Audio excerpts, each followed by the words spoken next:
Sorry. Go on. No, what I was going to say, I think that was a good start off. Well, we can approach what issues you had after we give everyone an opportunity to share their views. So I guess let's go with Christy Abbey. Christy Abbey, what did you think about the Contrapoints video? In general, I don't think she accomplished what she set out to do, and I think she tossed off the apologies a little too much. Although I did like that she explained what she was thinking in any given time, which I'd rather have an explanation than an apology sometimes. And what about you, Perfict? What was your take from the video that you watched? I liked the overall critique of the cancel culture. I'm not a big fan of the mob movement on that. But I liked that she also did cover that there's a reason for it existing. I also thought that she did a good job with the apologies, and that she is sort of a flip person, so she was sort of handling them in a little flip. But that would be how she handles things, how she does everything. Fair enough. So when it comes to my perspective after watching the video, I actually watched it twice, and I came through the understanding that I generally agree with a lot of her points regarding the cancel culture, the very notion. The few points that I do have in regards to the descriptors and the labels that she attaches to it, that I disagree from a historical perspective on what cancel culture actually is to what she was framing it. But we'll go from there. So I guess, does anybody have any disagreements with what anybody says, or does anyone to bring up any points of why they had an issue with the video, or they liked the video, or? Sure. I've got like 4 pages of notes here. Feel free. So, first part was kind of whatever. I don't think James Charles is a good choice for showing the sort of wait, I have notes. How did I phrase that?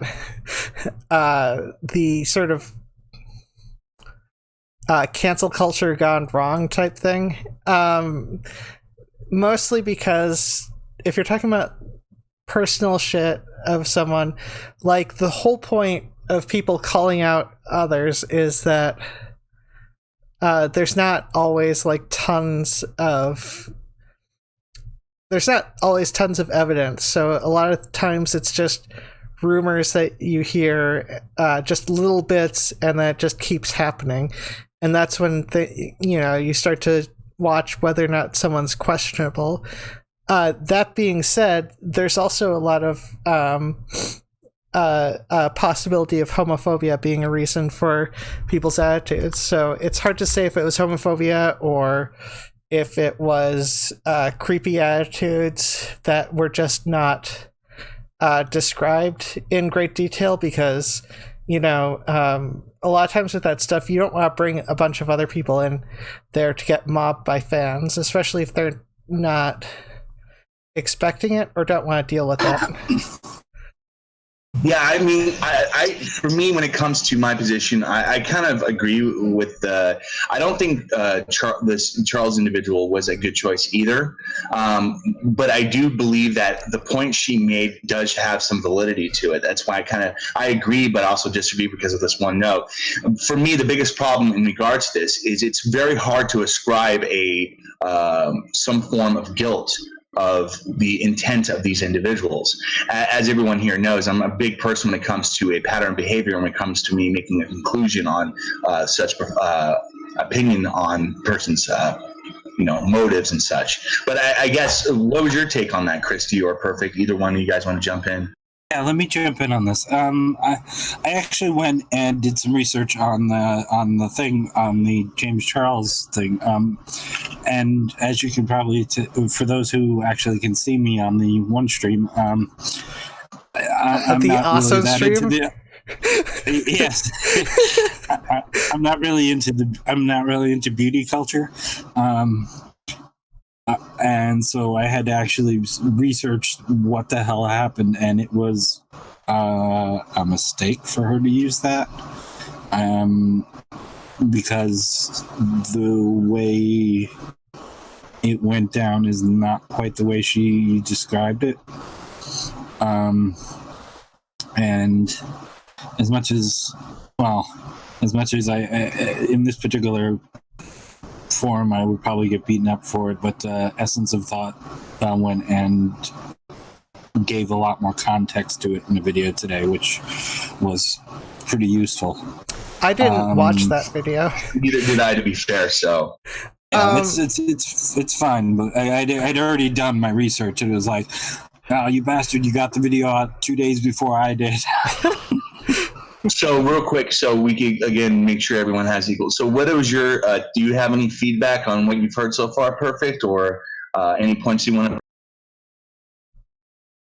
Well, I just have trouble with the levying an accusation of guilt when you're basing it on a generalized feeling.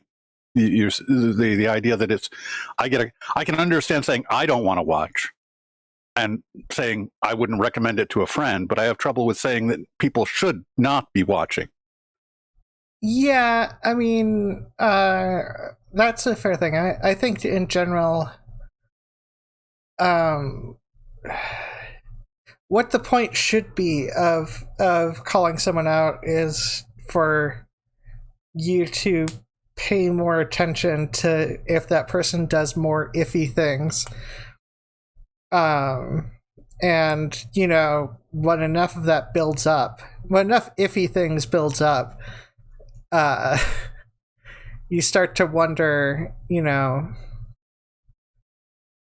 and iffy things that are all related to the same iffy thing. Like everyone does, like everyone has bad takes. And you know, people have reasons for them. It's just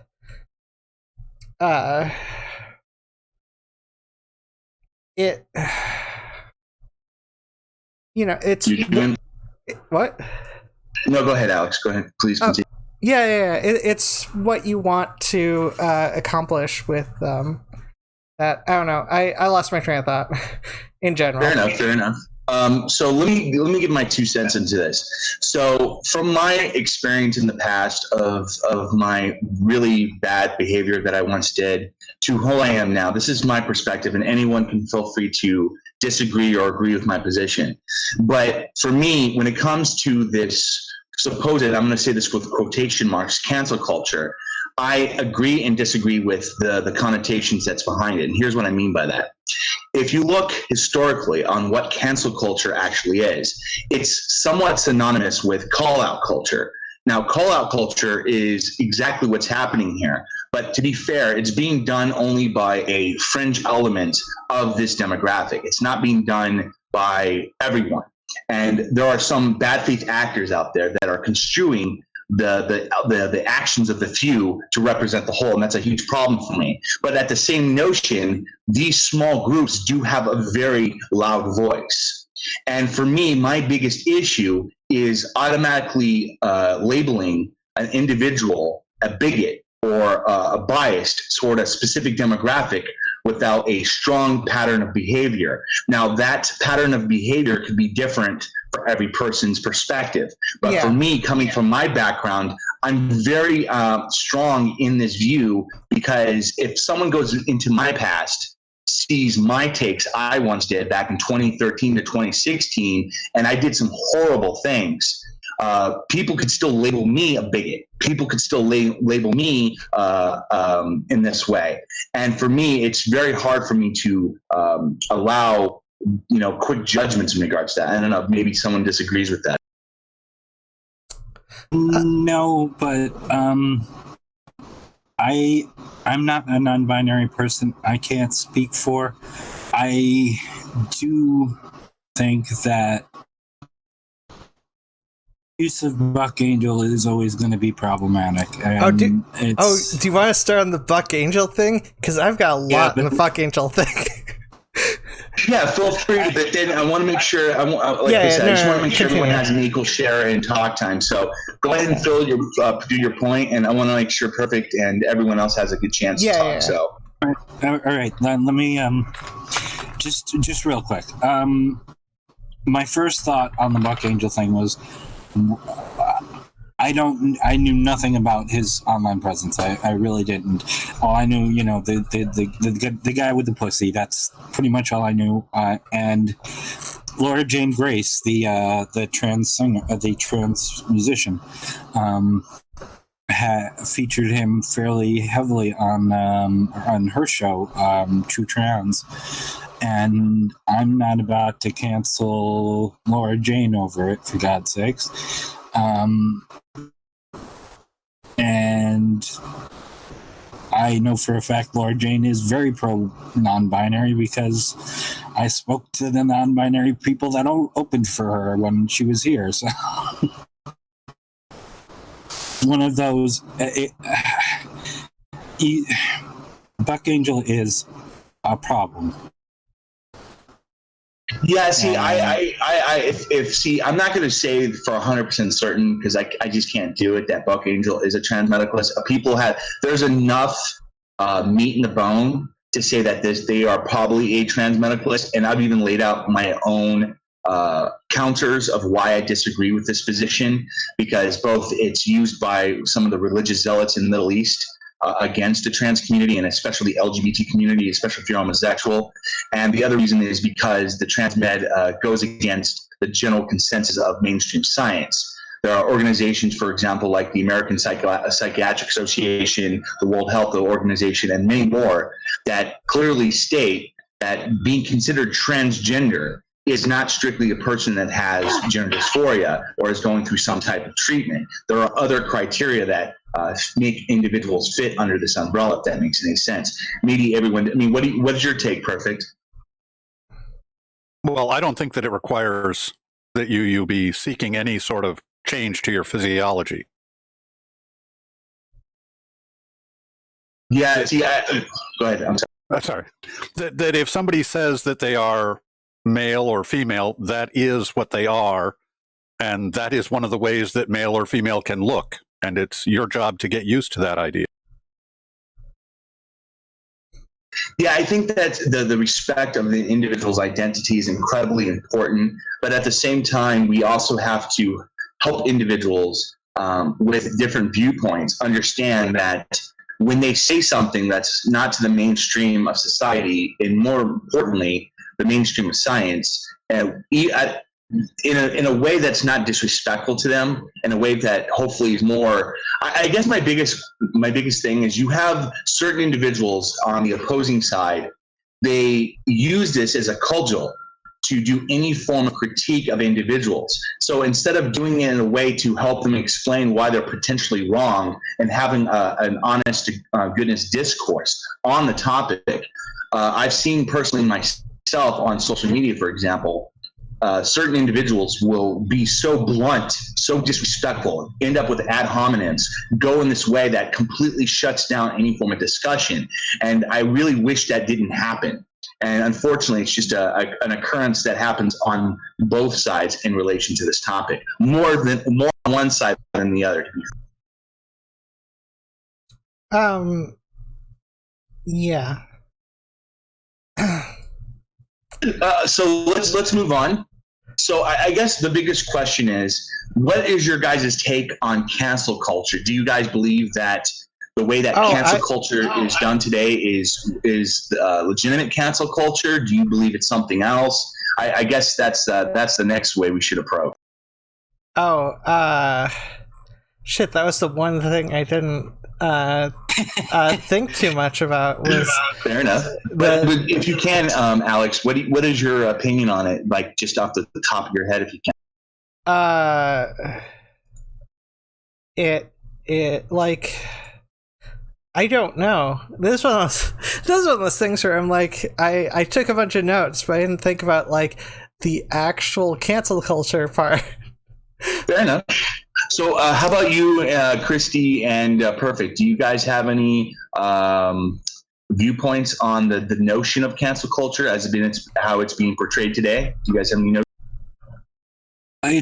The problem is that cancel culture means a lot of different things. And I don't, the problem is that Natalie wasn't canceled, and that is my biggest problem with all of this.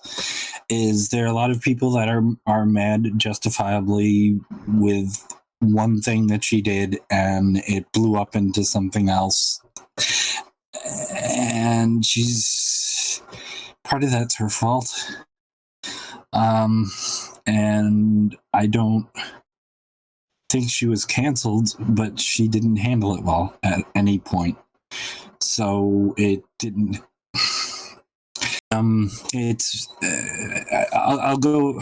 Let's go back to say Rationality Rules when he was canceled by a lot of people in the trans community, like most of them. He handled it so badly that there was no chance of him being uncanceled, and he was someone who was actually canceled. So, fair enough. What about you, Perfict? What is your viewpoints on the current climate when it comes to quote unquote cancel culture? Well, I'm not sure what that I know everything that's going on with Buck Henry. And Buck Angel, sorry. Yeah, no problem. Oh, Buck Angel. I can explain it. Sorry. Well, real quick, let's the viewpoints on it. But somehow it seems to me that if you just get an actor to do a voiceover for a little bit, that doesn't seem to me to be the crux of any issue. I mean, is it people's opinion that Buck Angel must die in the gutter? That he has committed some sin which cannot be forgiven? Yeah, I have to die in the low. Yeah, if I can I think I understand your sentiments, Perfict, on this. Like, for me, I know this is going to get a lot of flack from myself regarding to this, but in every single regard, Buck Angel is still a trans individual. Yes, they have, by many appearances, to be a very bad take and a very exclusionary view, in my opinion. But at the same time, we should be trying to our best, and I'm not saying other people aren't doing this, but for me, we should try our best to try to maybe explain, and I'm not saying, again, people haven't done this, but try to get this individual to our side relating to this point. This doesn't mean that they are going to ever change their opinions, but at the same time, we still have to try. Like, I can give you clear examples of people that I have no problems denoting, in my opinion, of who I consider bigoted. I'm not going to name drop here, but I'm pretty sure we can obviously share some anecdotes later on who we personally think is in that criteria. But for me, I don't think, in my opinion, Buck Angel is blatantly bigoted. I'm sorry, I'm going to get a lot of flack for that, but I don't. Okay. You guys have, go ahead. Oh, I'm like, yeah, okay. So, I mean, bigoted's a strong word. That's the key point here for me. It's hard to bigoted. Oftentimes implies intent, and sometimes that intent is hard to tell. I mean, trans-exclusionary feminists tend to they say mean things nicely. They say, "Oh, we don't mind. We don't have any problems with transgender people. Just every trans woman is secretly a man trying to rape everyone." You know, like, and so I know Buck Angel retweeted a tweet from Lily Maynard. Oh shit! I should have copied links to these tweets. I can find them pretty quickly. I have the text. I can link the retweet. Stupid Twitter. I just want to be clear here. I'm not saying that I don't think Buck Angel doesn't have some exclusionary beliefs that is considered harmful. For me, the criteria is this is the line I won't cross. For me, again, maybe I'm going to get ringed for this, but for me, an individual who, that's the problem. I guess that's the focus I'm going for. is going after the full-blown bigots, going after the people that literally talk against this community to do harm to such community. So policies, laws, the general consensus of the population do everything possible. For example, like the religious groups that we have here in the U.S. against this community. And I guess maybe my focus is maybe a little bit different. Maybe I'm wrong on that. I'll be happy to get any feedback on the dark side. Wait, where's fuck? How can I find the retweet? I found the original tweet, but that's not Buck Angel retweeting it. Yeah, because his commentary was not the best. Yeah, him saying that. I mean, the thing Contrapoints used in our video was. The only reason transgender person would say this is because they're not solid on their choice, so they feel threatened by who they are. I'm not threatened by the choice of transgender, so why are you threatened by mine? Think about it. That is very much a statement of suggesting that transgender people are just people who are confused, who don't know where they really stand on things. So let me ask this question real quick. I'm not Sure. playing defense, but I'm playing the devil's advocate here. Sure. Is it possible that a person like Buck Angel this is my opinion, but I believe that certain individuals have bought into a conspiracy theory that there is this massive movement of supposed, again, quote unquote, SJWs, denying biology, denying reality.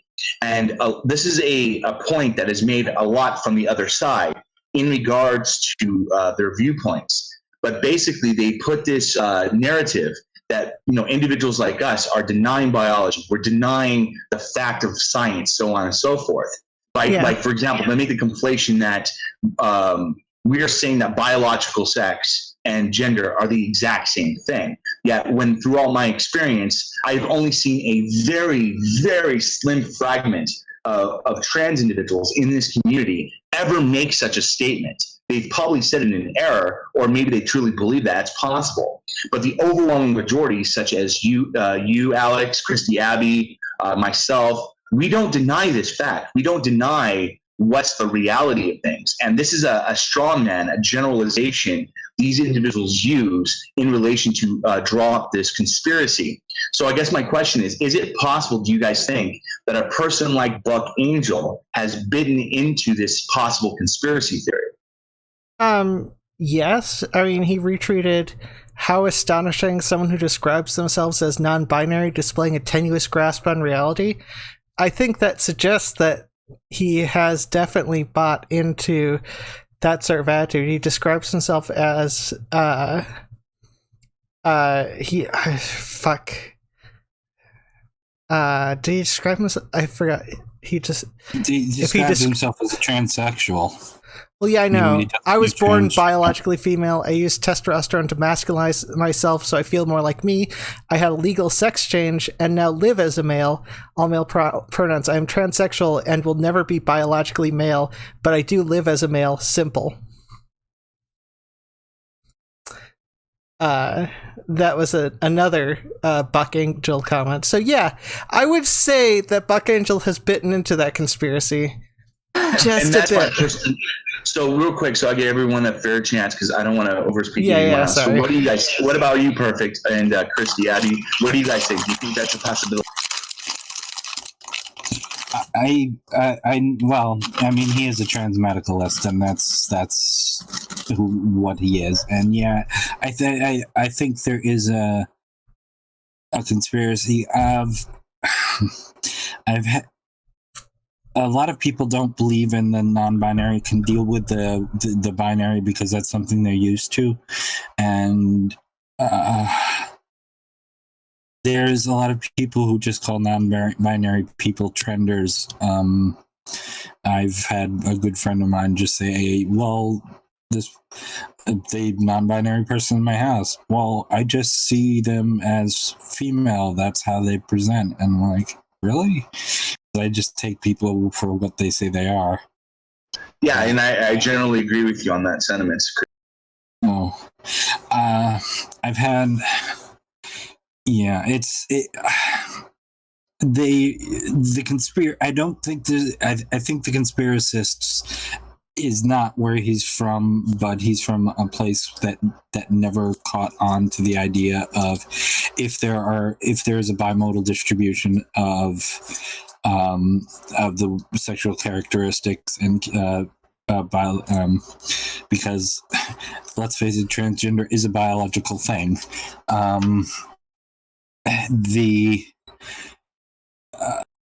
Well, I mean, it's then there's going to be something in the middle of it. There has to be. There's not a way that can not be a thing. If you take your two bell curves and cross them a bit. I understand. So perfect. I mean, what is your take? Do you think it's potentially a theory they've bitten into, or maybe do you disagree? It does sound from the information available right now that, yeah, they're making the mistake of equating biology and identity. Two totally separate issues. Absolutely. So I guess, does everyone feel that we fairly addressed the Buck Angel thing in regards to the perspective? Does anybody want to add anything until we move on to the next topic in relation to? I don't have anything more to say about Buck Angel. Christy, outside of the fact that I think I really dislike Buck Angel because I looked into him. I understand. I mean, everyone has their own unique opinions. Shit. Shit. I want to say the one thing. I do agree with Contrapoints that Buck Angel probably didn't know Lana Wachowski was trans. There's no way to verify that for certain. And it's not necessarily a fair criticism of Buck Angel. There's plenty more actual criticisms that Contrapoints ignored. Yeah, absolutely agree. That's the same. I did a lot of research for this because it was like, okay. And for everyone that may be watching, like for you guys that do have further research on this, we are more than welcome to like any additional information people put out. So as a request for both you, Alex, Christy, I would ask that you guys, if you guys can later on, if you could share that with me. And I'll be able to post that in the description tab after the post show. So anybody who watches this after the fact can get a good gist for your justifications in regards to why you have your opinions. Is that fair? Fair. I mostly do the studying and then I just figure it out from there. So I don't Absolutely. Have direct link. I don't have direct links at this moment. Yeah, but whenever you get the chance, Christy, I wouldn't expect it like right after the show. Whenever you get a chance, I'll hit you up whenever you get them, and then we'll just exchange information in regards to this, and then we'll just add it after the fact. What I will do though, because it's sort of relevant, is I will link to the Laura Jane's True Trans series, which is that would actually be a good thing. Yeah, that would be great. So, okay, good. Okay, so let's move on to the to one of the points I wanted to make in regards to this discussion of supposed cancel culture. Now, I already mentioned in regards to the quote-unquote cancel culture. So does anybody here actually know where the actual definition of cancel culture comes from? Does anyone here actually know? I don't. That was one of the things I didn't research. I understand. How about you, Christy Abbey and Perfict? You guys happen to know? I had assumed it was alliteratively alluring. That's an interesting take. As far as I've been able to research, Natalie got it right. So it's initially from R. Kelly. Actually, she was half right. So it originated from R. Kelly in regards to the label cancel culture. But the actual origins of cancel culture goes to the Red Scare during McCarthyism. And I will be providing information on this to anybody who wants to view at a later time. So this is where my disagreement on the very connotations of cancel culture actually is it's the label, it's the descriptor. Yes, there are people doing call-out culture, which is a complete. They're synonymous with one another, but there are differences. So cancel culture, if you guys know anything about history, is during the 1950s, there was a guy named Joseph McCarthy who created the Senate committee, who basically created an open forum and where they would openly accuse academics, actors, people in media, so on and so forth, of being communist sympathizers. Now, if you look at what happened during McCarthyism, those individuals were quote unquote canceled. They were boycotted. They were, for 10 years, for some even longer than that, they were not allowed into the professions they once were. A good example, has anybody here seen the movie Indiana Jones and the Crystal Skull? I've seen bits of that movie. How about you, Perfict? Have you seen it? Yeah, but it's well in my rearview mirror. Of course. So, and there's a part in the movie if you watch that movie, if you watch the very beginning, there's a part of that movie in where after he goes through this ordeal with the Russians, he's being confronted by 2 FBI agents. And during that time, they accuse Indiana Jones of being a spy for the Russians. And right after his interaction with these individuals, he gets fired from his university because supposedly he's being investigated for being a communist sympathizer. And that's exactly what cancel culture actually was. Is you had a whole bunch of people who are left-leaning predominantly, who were basically expunged from their professions, be it either movies or whatever, or academia, and not being allowed to work in that profession until McCarthyism nearly died in the 60s. So I guess after conveying that information, what is your guys' take on that? Can I say something silly, if you don't mind? Of course. We're all assuming people know who Buck Angel is, but don't know about the McCarthy hearings. Okay, so fair enough. So if you're not historically sounded, which is possible, Joseph McCarthy was a Republican senator. That I don't know the exact dates he was a senator, but I know he was ostracized from Congress not too long after McCarthyism ended. But basically, Joseph McCarthy initiated a government action to basically paint people as communists. So that's one of the reasons why you have the term McCarthyism. You hear certain individuals on the opposing side use the terminology, this is nothing more than a modern day McCarthyism, because that's literally what they're saying is happening. So when I hear people like on the other side say they're doing cancel culture, and they use that in synonymous terms with McCarthyism, like they say that this is a modern day McCarthyism because of those connotations. Does that make more sense? Yeah. Oh no. I was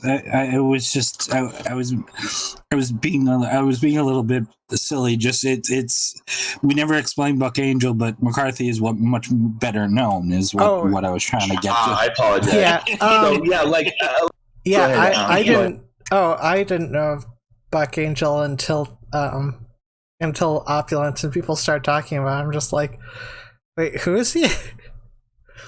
Yeah, to be fair, I didn't know much about Buck Angel until about a year ago, but I actually had a previous exposure to this individual. I just didn't know their name, to be fair. So what about you, Perfict? Did you know who Buck Angel was prior to, did you know him recently, or did you just find out about Somebody had recommended some porn, saying this is going to be some porn, which is you're going to go, about.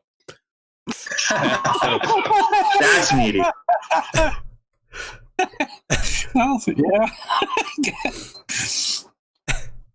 But real quick, so I could wrap up the point, but that's the only thing I really wanted to bring up in regards to cancel culture. I agree, just kind of like to wrap up this topic, because I think we've hit it on pretty good for the last 35 minutes in regards to our own perspective. Of course, I'm going to allow everyone to have a last say in regards to this topic. But for me, in my personal take, cancel culture is people have chosen this terminology to define what other people do in regards to the synonymous term of call-out culture. It's not real cancel culture, though. It's people trying to get other people to no longer support others, and sometimes in very irrational ways. That's my take. I don't agree with the small elements that do this in regards to other without a proper justification of repeated pattern of behavior to justify such a action toward these individuals. So that's my take. Feel free to give your guys' last bit. It's also got the same sort of thing with the contagion that associating with any communist will get you labeled as a communist. That's a very fair point, Perfict, but please continue. So that's what that like with Buck Angel, the amount of association which being in a Contrapoints video suddenly makes Contrapoints and the subject to seems weird. What about you, Christy Abbey and Alex? Do you guys have any take on this or any last final words on this topic that you guys want to bring up? Yeah, you can call me Christy. It's fine. I apologize. No, it's not a problem. I have the benefit, quote unquote, of knowing Natalie long before the Contrapoints channel.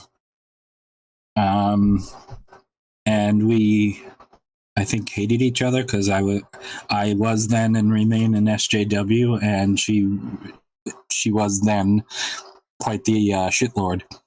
I don't think that channel is even on the Wayback Machine anymore. But so I have a lot more leeway when it comes to her because I saw where she came from.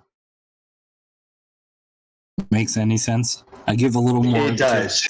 I give a little more. If I can just add to that, what you just made, Christy, I'm 100% on board with what you just said because, as I mentioned earlier, if people look at my past, I was very, very, very irrational. I did some really bad things that I'm not proud of at all.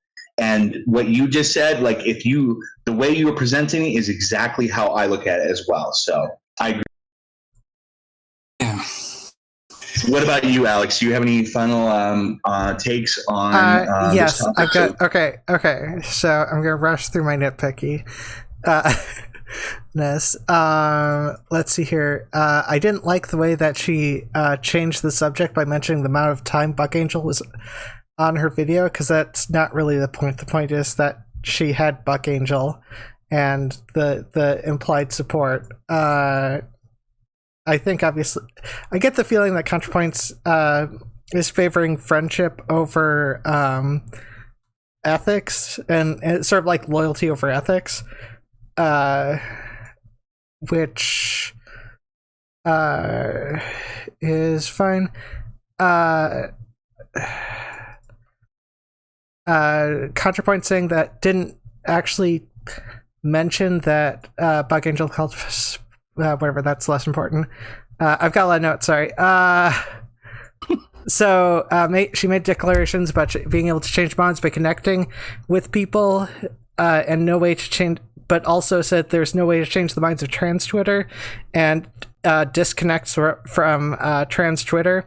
And also there's like giving trans Twitter a personality is like a weird move.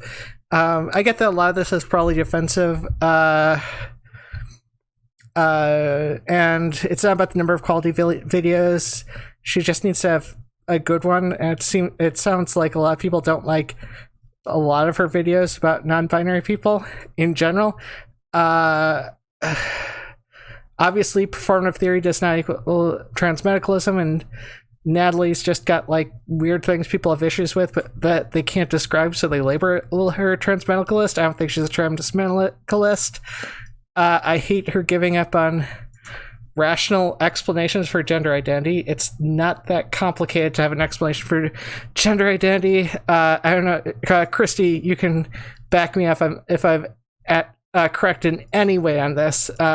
Social identity theory explains gender pretty well. A lot of stuff has been lumped into gender, and it's hard for people to identify with the binary. Sometimes there are even actions that make true men and true women, along with the physical characteristics. The physical characteristics obviously being priority thing, but that might be a factor in non-binary. And also, obviously, there's physiological aspects of the physical dysphoria, and why dysphoria isn't a requirement is because people have different labels of what pain is. People have a different label of what. There's a lot of aspects where they could be two people can experience the same thing, and one can say it's awful, and one can say it's just great to have the opposite of that. So I mean, yes. Actually, relative privation works just as well in gender theory. Oh, thank you. I'm going to take that note. Relative privation. I like to learn things. Yeah. Well, this is more Perfict's area. The idea of relative privation. I can tell you what it's like in rat brains, but it does work in gender theory as well. So, what is dysphoria becomes a relative thing depending on everything. I experienced great dysphoria that I couldn't label, and yeah. And it was very painful. My best friend, she just said, "Oh, I always knew I was a girl. That's it." Yeah. Quick. So I don't want to be disrespectful to the time constraint, on the show, but I just want to put out that we are now taking calls, which means we're going to continue the conversation. Please keep what you guys are saying in mind. We're going to continue it. But if you're interested in speaking to us on any questions that you may have, feel free to enter our Discord. The link is in the description tab below. I will be happy to pull you in one at a time. I'm going to link I'm just saying I'm going to link the thing into Stream Chat. Absolutely. I appreciate that. And the same thing goes with everyone. But again, if you are interested in voicing your opinions on the Contrapoints video, the concept of cancel culture, as we've discussed in the last 45 minutes, feel free to enter our Discord, wait in the call-in section of the Discord channel, and we'll be happy to pull you in for you to ask us any questions, and we'll just continue on the conversation until we get people to come in. So please continue, guys. I didn't mean to be rude and cut you off like that. Wait, who's talking? I already forgot. Well, either way, whoever wants to, you guys were talking about gender identity. Oh, yeah. So those two things pretty much, the part of your brain recognizing what parts of the body of yours are yours is the other big aspect that I'm aware of that is really helpful for understanding things, and that doesn't always work with like absolutes for binary. Also, I don't know why in 48 minutes 33 seconds she gave a link that she said was mid-thread, but it was clearly at the start of a thread. I mean, that fuck up, if it's a fuck up, it doesn't look good. If she's being completely honest, or sorry, if it's fuck up, it doesn't look good, even if you're honest. And if she was lying to make her points look better, that's not good. I'm not going to imply that. I don't want to imply that I know her intent, and I'm not, because like there's a million ways you can fuck up on things like this, and she could have missed it with editing. It's just a weird mistake to make. Also, just some of the things that she didn't have access and. She didn't voice her criticism of things. She complained. Okay, so the biggest thing is she complained about the people booming things into like us versus something, which is another part of social identity theory. I'm pretty sure, Christy, you can correct me if I'm wrong there, in terms of instinctual moving stuff into categories. That's Perfict's area.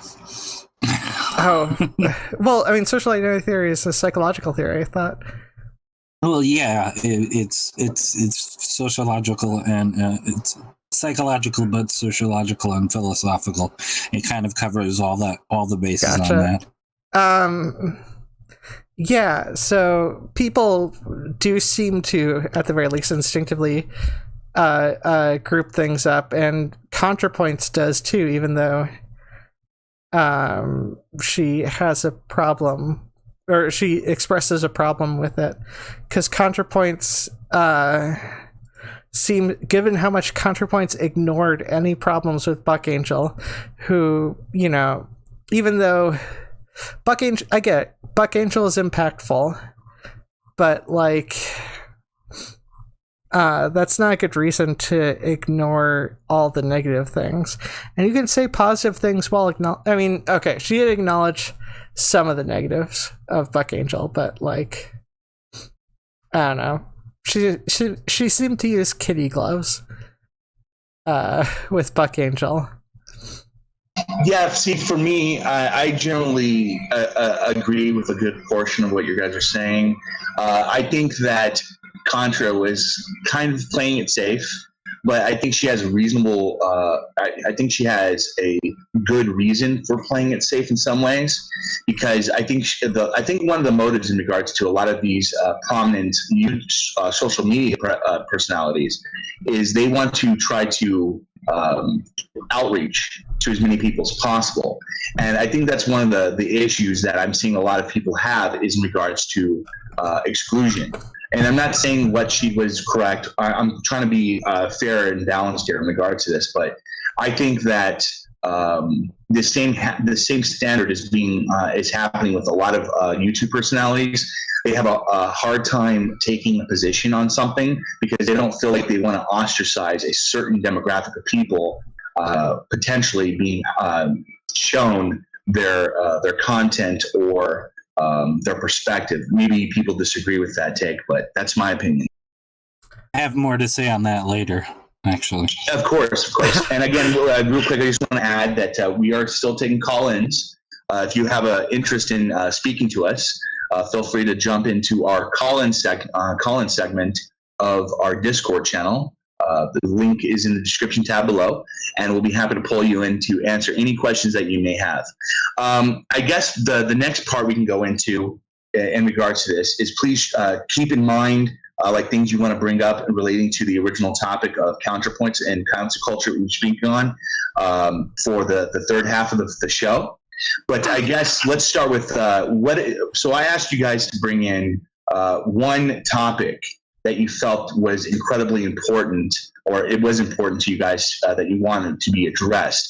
So whoever wants to start off first, that would be great. So I guess who wants to go first? I did the least prep, so I'm gonna try to go last and hope I don't get called into class. Okay. How about you, Christy or Perfict? Do you guys want to bring up your topic?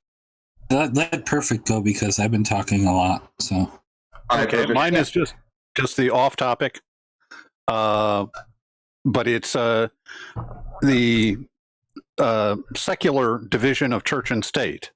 And that my big push is the political idea that we should be removing the guaranteed nonprofit status from churches and making them prove their nonprofit status just like every other nonprofit organization. That is actually a great topic to put up. I'm doing a disservice to everyone here, but I think that generally we would probably get a consensus of individuals here agreeing with you. Perfect. Now I'm going to give you the reason why I agree with you is the way that currently churches are worked.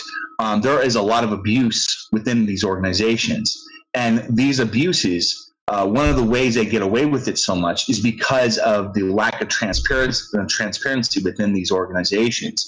And for me, growing up as a Jehovah's Witness in the past, I know firsthand from my seeing this organization, how it runs, how these in regards to the JWs, how they can get away with so many things that in other aspects of the public market, other than a church or religious organization, they would probably either get fined, taxed heavily, audited, or something negative that typically other associations would be affected by, if that makes any sense.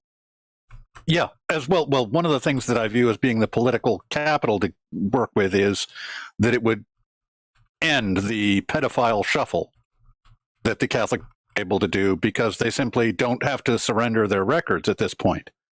But if they have to have records of their employees, then they'd have to have records. So I can make sure everyone has an equal amount of time. So what is your guys' take on this, Alex and Christy? I'll hit this one first. You know, all the people suing a church because of molestation.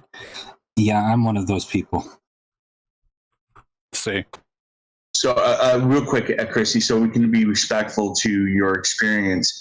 Are you currently going through this situation? If you don't want to say, I can respect that too.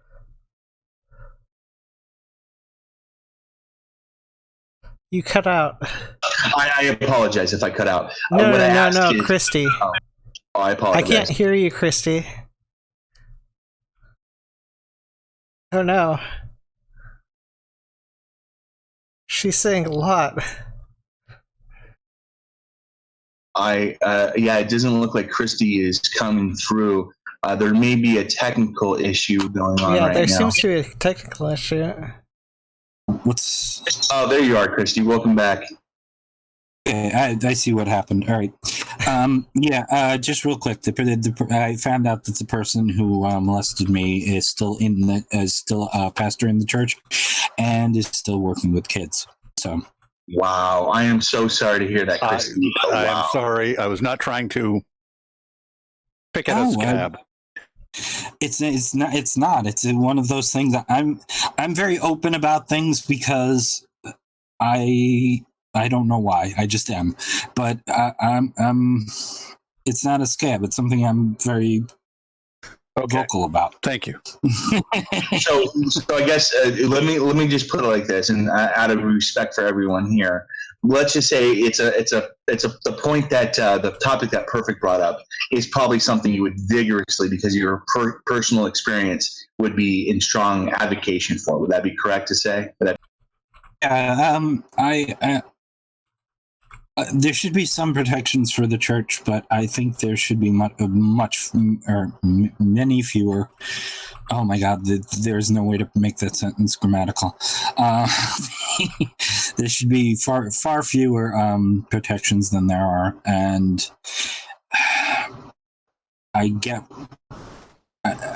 I'm okay with anonymity on certain things. I actually have I am very open, but I have a very hard time vocalizing this particular. And to be fair, Christy, that is completely fair. So just to be out of respect for you, I'm going to move on to Alex. If you feel like you want to jump in, feel free at any time. There's not a lot for me to say. I mean, I agree. Like when you're talking about separating. Because of cults, because of ways that people can go through loopholes and exploit people, exploit poor people, exploit children, do all sorts of... there are a lot of terrible things you can do if you slap the label religious on it. And, you know, that shouldn't be the case. I mean, there's a lot of good you can do by describing how you feel about religious stuff, but there's also a lot of bad that can be done just by saying, or not just by saying, by exploiting any sort of religious term or religious terminology. So I agree with Perfict. There's not a lot to say. Yeah. Fair enough. So perfect. I guess what do you think would be an appropriate solution to resolve the issue that you think that is currently going on, the topic you brought up? But like, what solutions would you offer to hopefully fix this? Oh, just the very simple. You move them to the same. They have to prove their nonprofit status, just like every other 501c3 organization. They have to show their books and show what they're doing with the money and show what percentage goes to good works and all of that, that they just have to have open books. It also prevents the state from showing favoritism for some religions by recognizing them in this way and not recognizing others, that's direct favoritism, which they're doing now, which they're not supposed to. Yeah, I think one of the key things that a lot of, like, one of the biggest problems in relation, if I can just add this 2 cents in regards to this, that there is a huge movement called Christian nationalism. And I'm not saying that other religions don't have the same connotation, but there is a huge movement going on with this Christian nationalist movement that they want to supplant what has been, documented for centuries here in the U.S., for example, regarding the very notions of separation of church and state. Now, to be fair, of course, it's not in the Constitution, but the indications, the actual implications of this very concept was written by our founding fathers. It's written into the core of the American of the First Amendment in regards to freedom of speech, and freedom of religion, so on and so forth. And to me, you have a movement, as I've already mentioned, trying to drive us against that very notion. And I think it's a very dangerous thing, in my opinion, for several reasons that I'll be happy to go over. So,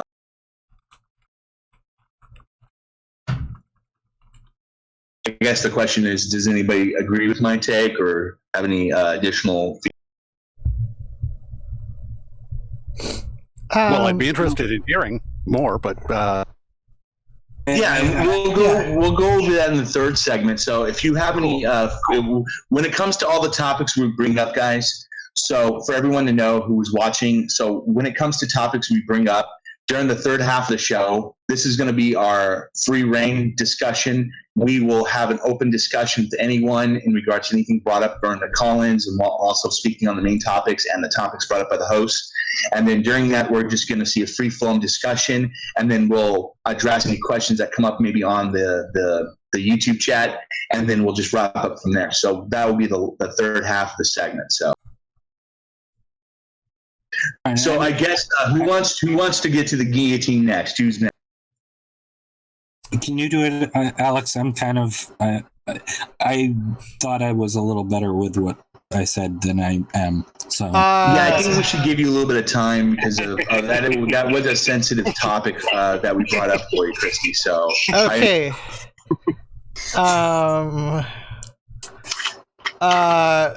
Okay. So I had the least preparation, almost none. I just had something on the back of my mind, which is just the... Okay, so there is that recent thing that Vosh did, where he's like, I totally forgot, like, I can open up the clip and send you. Yeah, like it's I said, it's on YouTube. Yeah, we're open, and for everyone's knowledge, we are try to be as transparent as possible. So if there's a topic someone brings up, no matter what it is, we're going to be open to everyone in regards to the evidence, whatever links that we share. So if you have it, feel free to share it, Alex, and I'll project it for everyone to see on the topic that we're addressing regarding this point. So okay. I mean, this is the video, but I'm not going to do the entire video. And so this is the one from about him being ambiphobia, correct? Am I correct on? Yeah, although I wouldn't say that's the problem. Like he's got much more of an ableism take than anything else. But and I don't remember it exactly. It's around 19 minutes 20 seconds into the video.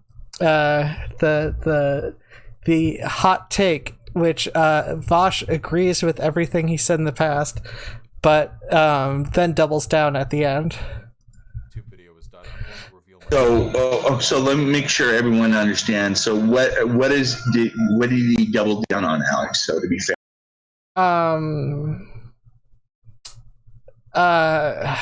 it has something to. I think it's everyone who criticized. It was like he was attacking criticism against Contrapoints, and he said that they're all a bunch of. Was this the take on reactionary? Was that like where he said that his original take was reactionary in nature? Was that it, or? Yeah, in his original take, he said he was being reactionary, and he's just like, nah, this is totally what it is. Like, this isn't reactionary at all. But he also agreed with everything he said here. Something about, a bunch of queer basement dwellers who are just who are leeches on the back of society, I believe is what he said. Okay. Well, as everyone can see here, that's the video in question that you can clearly see on the screen right now. So I'm going to provide a link to this video so everyone understands what we're talking about in relation to this subject. I'm going to link it in the chat so everyone gets context. Should I do a YouTube share link? Well, no, I shared it in the. If you want to share it on your end, on where your guys are transmitting. I was just meant that we could all. Whatever, we'd all be in the exact same spot, but whatever. Well, real quick, at so 19, I don't want to make so real quick, Alex. I can just say this. I want to hear your perspective on this, but at the same token, one of the things I want to try to do is, like I mentioned throughout, like me promoting this, is I want to be fair and balanced. And this is not to say that we don't want to hear your points, but at the same time, I want the audience to make their own determination. So it's not because your points aren't fair. But I just want to make sure that we're not indicating any form of our own insinuation or potential biases on everyone else making that determination. That's the only thing I'm trying to prevent here. So that is true. I'm sorry. Don't apologize, everything Alex. what I said about my opinion. This is a thing that happened. But Alex, I want to be very clear. I want you to voice your opinion because that's incredibly important. And your take is I would say, is a fair point to make because it could be shared by other people within this community. So that's why it's incredibly important that you do share your points. Now, I don't know if others in the show right now share your viewpoints. We'll be happy to go over them. But as I said, I've already provided the link to the video in question. You said the timestamp was 19 minutes and 45 seconds on the video. 19 minutes and 28 seconds is around where I have. 28 seconds. So if anybody wants to see connotations on what we're speaking at, so we're being transparent on the topic that Alex is bringing up, feel free to watch it at that timestamp. Again, it's at 19 minutes, 28 seconds. Basically, Vosh is going through like a lot of different clips, and I assume likely agreeing with himself. It was a bit before I got the timestamp on this. And so real quick. So let's start with the very beginning. Would it be fair to say, Alex, that your topics is, let's say, just like Vosh? Would that be the topic you want to bring up? Would that be fair? I think mostly Vosh seems to value his egoism above any sort of ethics. Gotcha. I think in a previous discussion that we had, I actually tend to somewhat agree with that as well, that it's a form of egoism. But again, people can disagree with my take on that as well. But this is from my perspective. So let's be fair here. Christy, I guess let me ask this. I'm pretty sure everyone pretty much knows that me and Alex have a pretty good understanding of who we have our opinions on Vosh. What do you guys know of this individual, Perfict and Christy? Do you guys know anything about this individual, or? I know nothing about him. Okay, fair enough. What about you, Christy? I think he Dirtbag Left. I have problems with here and there, and especially when they go into this kind of shit. I'm a disabled person, and it's fucking rough on me sometimes. It's just. You get this take that everybody who's disabled is just kind of scamming the rest of everybody, and it's not like that, for God's sakes. I want to work. I'm working very hard at what I've been doing. It's just I can't do a lot of the things normal people can do. God, I didn't. Sorry to use that term. Shit. It's okay. I know what you meant. Like it's yeah. Real quick, so I can make sure that Perfict has I'm going to give you my best steel man here, Perfict, to be completely genuine to everyone in question on this discussion. And if anybody has a difference of opinion on my take, feel free to question it. So I can just give you a gist of what we're talking about, Perfict. Vosh is, at first he started off as an anarcho-syndicalist, but he shifted to a more pragmatic or more conventional social democrat. He does have a very strong socialist viewpoint, but one of the things that he has built his notoriety on is in regards to he previously had a take months ago in where he committed harassment of, I think it was 1 or 2 females on the internet, and he publicly apologized. Some people thought his apology was not sincere. I was one of the people. Oh, sorry. No, I'm just trying to be fair. I'm not trying to use language to say that he's. I'm just trying to be steelman as being objective as possible. Yeah. But that's what he became his notoriety in regards to his infamy. But one of the things Vosh is known for is he has had many discussions with Nazis. He's had discussions. Do you know who Destiny is, Perfect? Yes, I do. Okay, he has similar connotations to Destiny. They are in conflict with one another, unfortunately, too. But he has similar debate skills as Destiny does. In my opinion, this is, again, completely subjective to me. He does a little bit better than Destiny. But Vosh basically has, like, he does debates with Nazis, with people that oppose mostly left-wing views. But one of the controversial things about Vosh is people say he's transphobic. People say he's ambiphobic, which means he's bigoted or has a bigotry toward non-binary individuals because of his enablist language and the way he sometimes speaks about this community. So, for example, he'll say words like the F word, F-A-G-G, you know what word I'm talking about. They'll say words such as T-R-A, I'm not going to finish it, but he uses slurs in some facets in regards to his talking points. And a lot of people disagree with him on there. So Christy and Alex, is that a pretty fair summation of who Vosh is? Is that pretty fair? Well, I mean, obviously, I don't think his apology was worth it. B, he got banned from Twitch for his. I want to say he said something about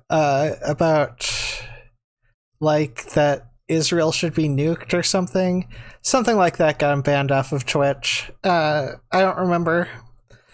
I got you. Like I said, think Destiny's better, a better debater than Vosh. That's my opinion. Yeah, Yeah, I know you're being fair. But I'm saying my opinion, but anyway, go on. Yeah, fair enough. But so, Chrissy, would you agree that the way I laid out to Perfict on who Vosh is, would that be a fair summation on the issues he's done? And maybe I've missed a couple things, but generally, do you think that's a pretty fair analysis? I keep trying to give Vosh another chance, and like I said, I've followed him here and there for a while.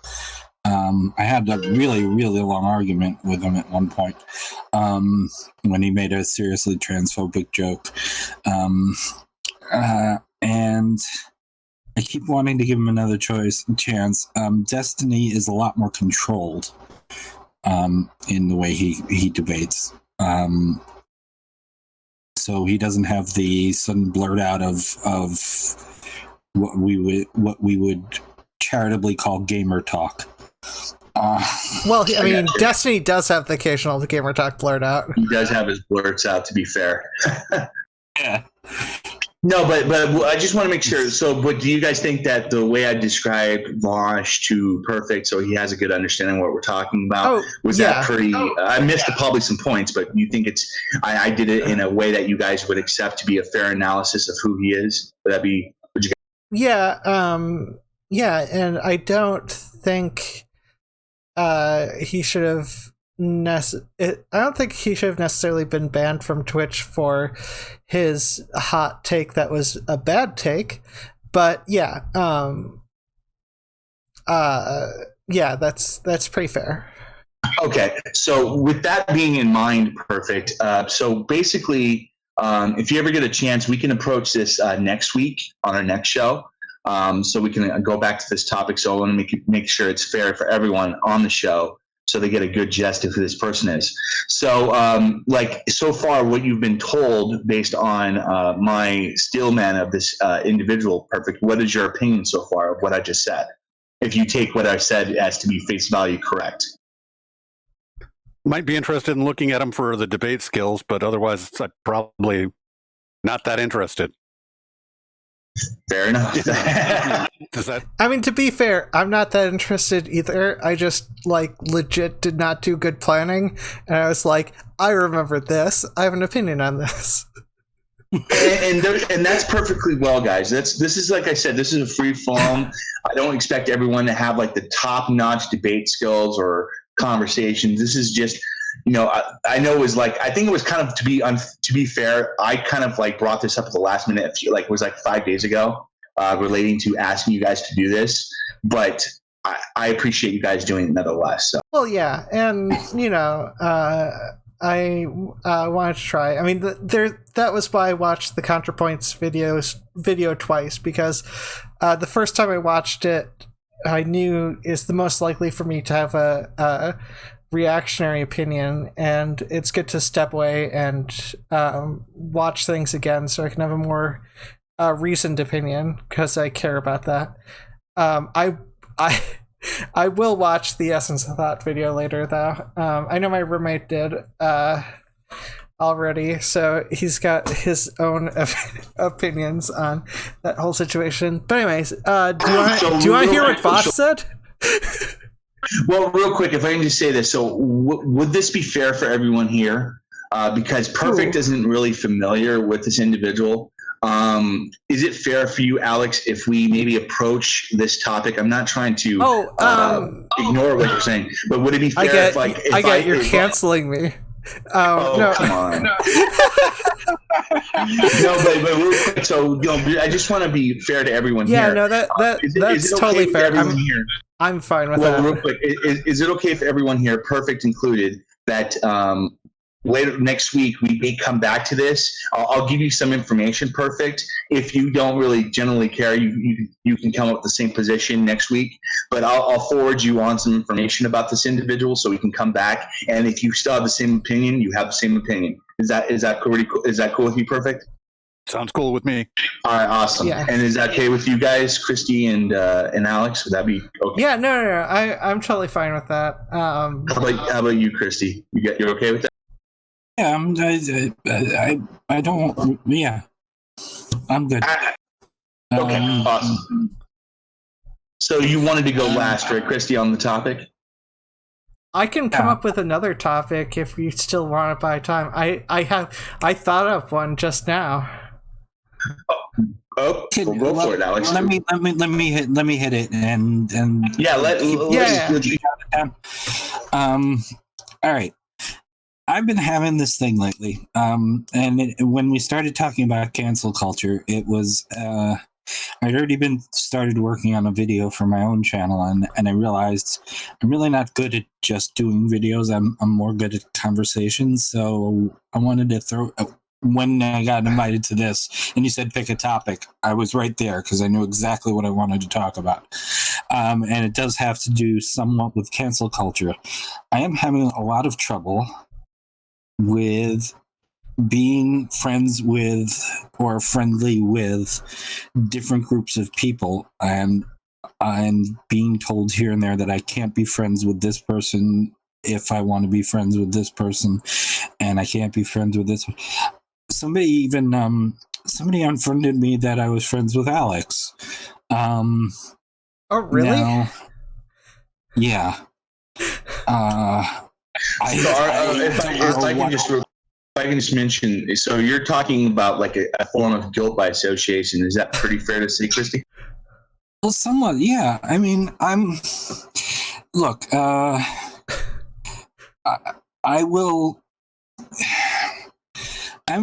friends with both of the people who make up Essence of Thought. You know that, right? And I consider them. They've been very good to me as friends. But I'm also, and the objectively subjective group, but I've also been friends with Cirrus, semi-friends with Cirrus. We've worked together to help some trans people out. And Shannon Q and a lot of people that for some reason are like, well, you can't be their friend if you are friends with.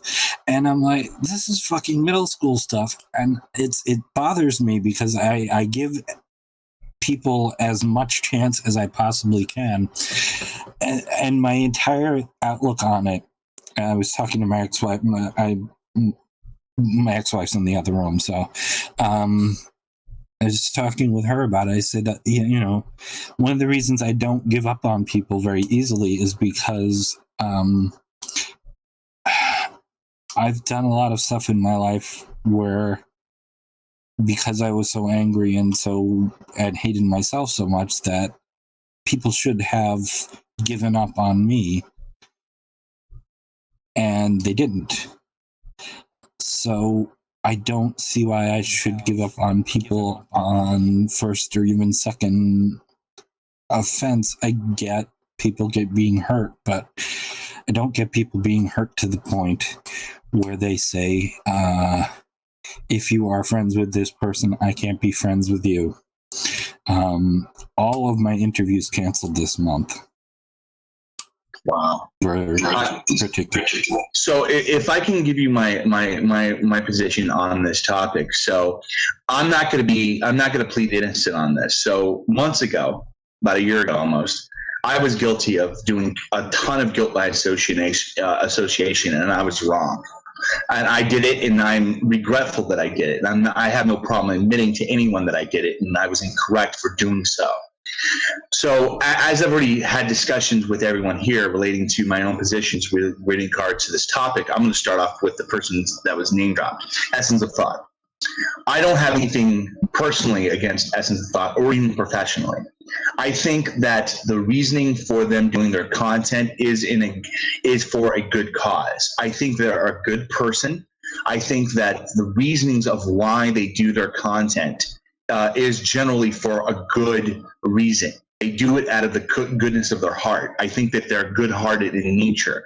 But my biggest criticism of Essence of Thought, to be fair, is the methods that they are trying to convey relating to their narrative. And that's a huge problem for me. In my opinion, again, I'm probably going to get flack for this, but I'm going to be truthful. At Essence of Thought, the group, I'm going to signify in regards to Peter Ethel / Ethel in relation to this. But in my opinion, this individual is too quick to base judgments of other individuals. Again, people can disagree with that, and that's fine. But that's what I've seen from perceptions. I've seen from their interactions on social media. Again, I understand that they would have this animosity. I understand why they would have this this drive, this not. I wouldn't use the word hatred because it's not the correct word. I'm trying to find a better word to project regards to like this animosity that they have. But the way that you use this energy, the way you project this energy, and if you do it in a bad way, it's not in the way that it's like detrimental, but it's bad optics. It doesn't make you look good.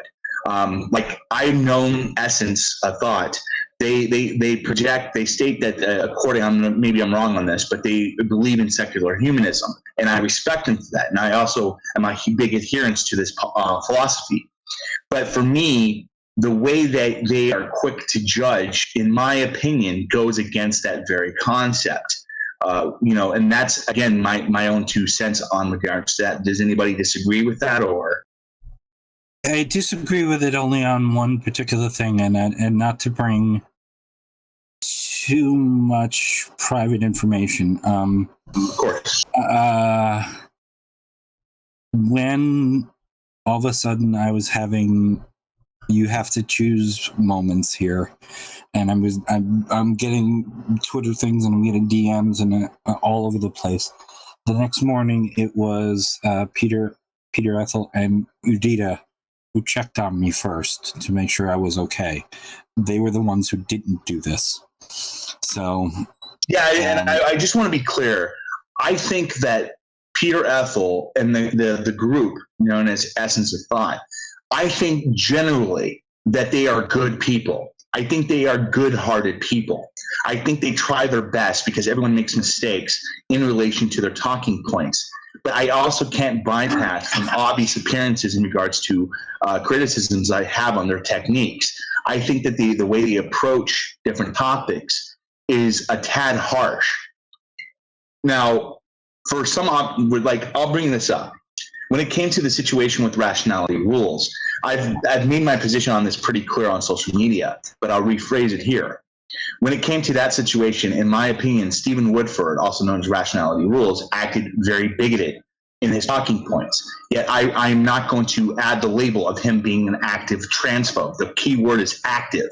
He did do some very bad takes, bigoted takes, during his initial discussion of those topics. But I don't consider him an active transphobe as I would define other people. And for me, when I see individuals continuously projecting this label onto an individual, when maybe they're just being smart about it, maybe they are this way and they're being smart about it, not showing it publicly, maybe they're not, and they're just genuinely made a mistake. Who knows? I don't know. To me, I just have a problem attaching a label to someone unless I have concrete evidence to make that determination. Out of curiosity, what is because I forget. I know we've talked about this before. What do you consider to be an active transphobe? Absolutely, that's a good question. So for me, I will name drop one person here. I consider Ben Shapiro an active transphobe. If you look at Ben Shapiro's content, you look at his talking points, you look at his motives, it is clearly he has a form of irrational bias toward the trans community as a whole. So, and he continuously does it. He's not abashed on his talking points, speaking on this community. So that's an example I can give. There are other examples I can give of who I consider an active transphobe. Now, I'm more than welcome to accept evidence from other people on why they consider other individuals active bigots. But that's what I mean by active. So maybe people disagree with my take with Ben Shapiro, but that's what I consider an active bigot toward the trans community. No, Ben Shapiro is absolutely a transphobe. He's an active bigot and an activist against us. I do not think Stephen Woodford is an activist against us. I do think he is accidentally transphobic, which is the stupidest thing I probably will say today. But no, I just won't. I don't want. See, I'm going to just say this for everyone that may be watching this now or in the future. Understand, guys, that we all have our opinions. We all have to provide, of course, justification for such opinions. But at the same time, we have to be fair. We have to be able to convey our opinions on this. And this is one of the reasons why I built this platform. This is one of the reasons why I have so many people with different perspectives on this show, because I wanted people to share their opinions. Even if we disagree fundamentally, we can still share points that we may have. But I don't be rude. Perfict hasn't said anything in the last 5 or 10 minutes, and I apologize for that, Perfict. That's my fault for being the moderator. But do you have any takes on this subject, sir? Well, I think that I try and keep in mind that Ben Shapiro might have an entirely different personality, which is his own, but his public persona is bigoted towards transphobic. It absolutely is transphobic. There's no room to argue. He shows all the signs, including the pattern of behavior over a period of time, which is necessary for diagnosing it. That'd be my main comment. So I guess since we brought up, what is your thoughts on the individuals we've mentioned so far? Do you have any feedback in relation to Essence of Thoughts or any of the other individuals we brought up, like Stephen Woodford or so on? Essence of Thoughts videos, too often he ascribes a motivation to somebody. Stephen Woodford particularly, and that causes problems. That is a break in the logic that causes problems with me in the videos. Stephen Woodford, the first video, people will argue that it wasn't transphobic, and I'm like, look, within the framework of the video, when you say over time, pattern of behavior over time, when you say it's 12 minutes of video, that's the period of time. And it definitely is transphobic. That first video he put out, which is no longer directly available, I have a link to it, but it's not on his channel openly. And that I imagine other people have links to it. You can find them from your friends. Yeah. It's if you want, I can take one up and put it here. Sure. For future reference, as I said before, all the things we talk about in context, I will ask the co-host to share later on after the show. So I'll add them to the description tab if they have it available. If not, I'll hit them up later on in the week, you guys, and pull that information from you, and then we'll just make sure we're being as transparent as possible. But please continue. Yeah, I have maintained that I can make that case in basically a court of law that is transphobic. The video is transphobic. But that doesn't mean that's an incident of behavior. And for Woodford, the video is an incident of behavior. And I'd need a series of incidents over time. Well, he's provided some, but not really enough to make me say that he is behaving transphobic. Go ahead, Alex. Yeah, so I think, in general, I've been trying to get better at sticking to the facts, just in terms of any sort of arguments I end up having on Twitter or all sorts of things.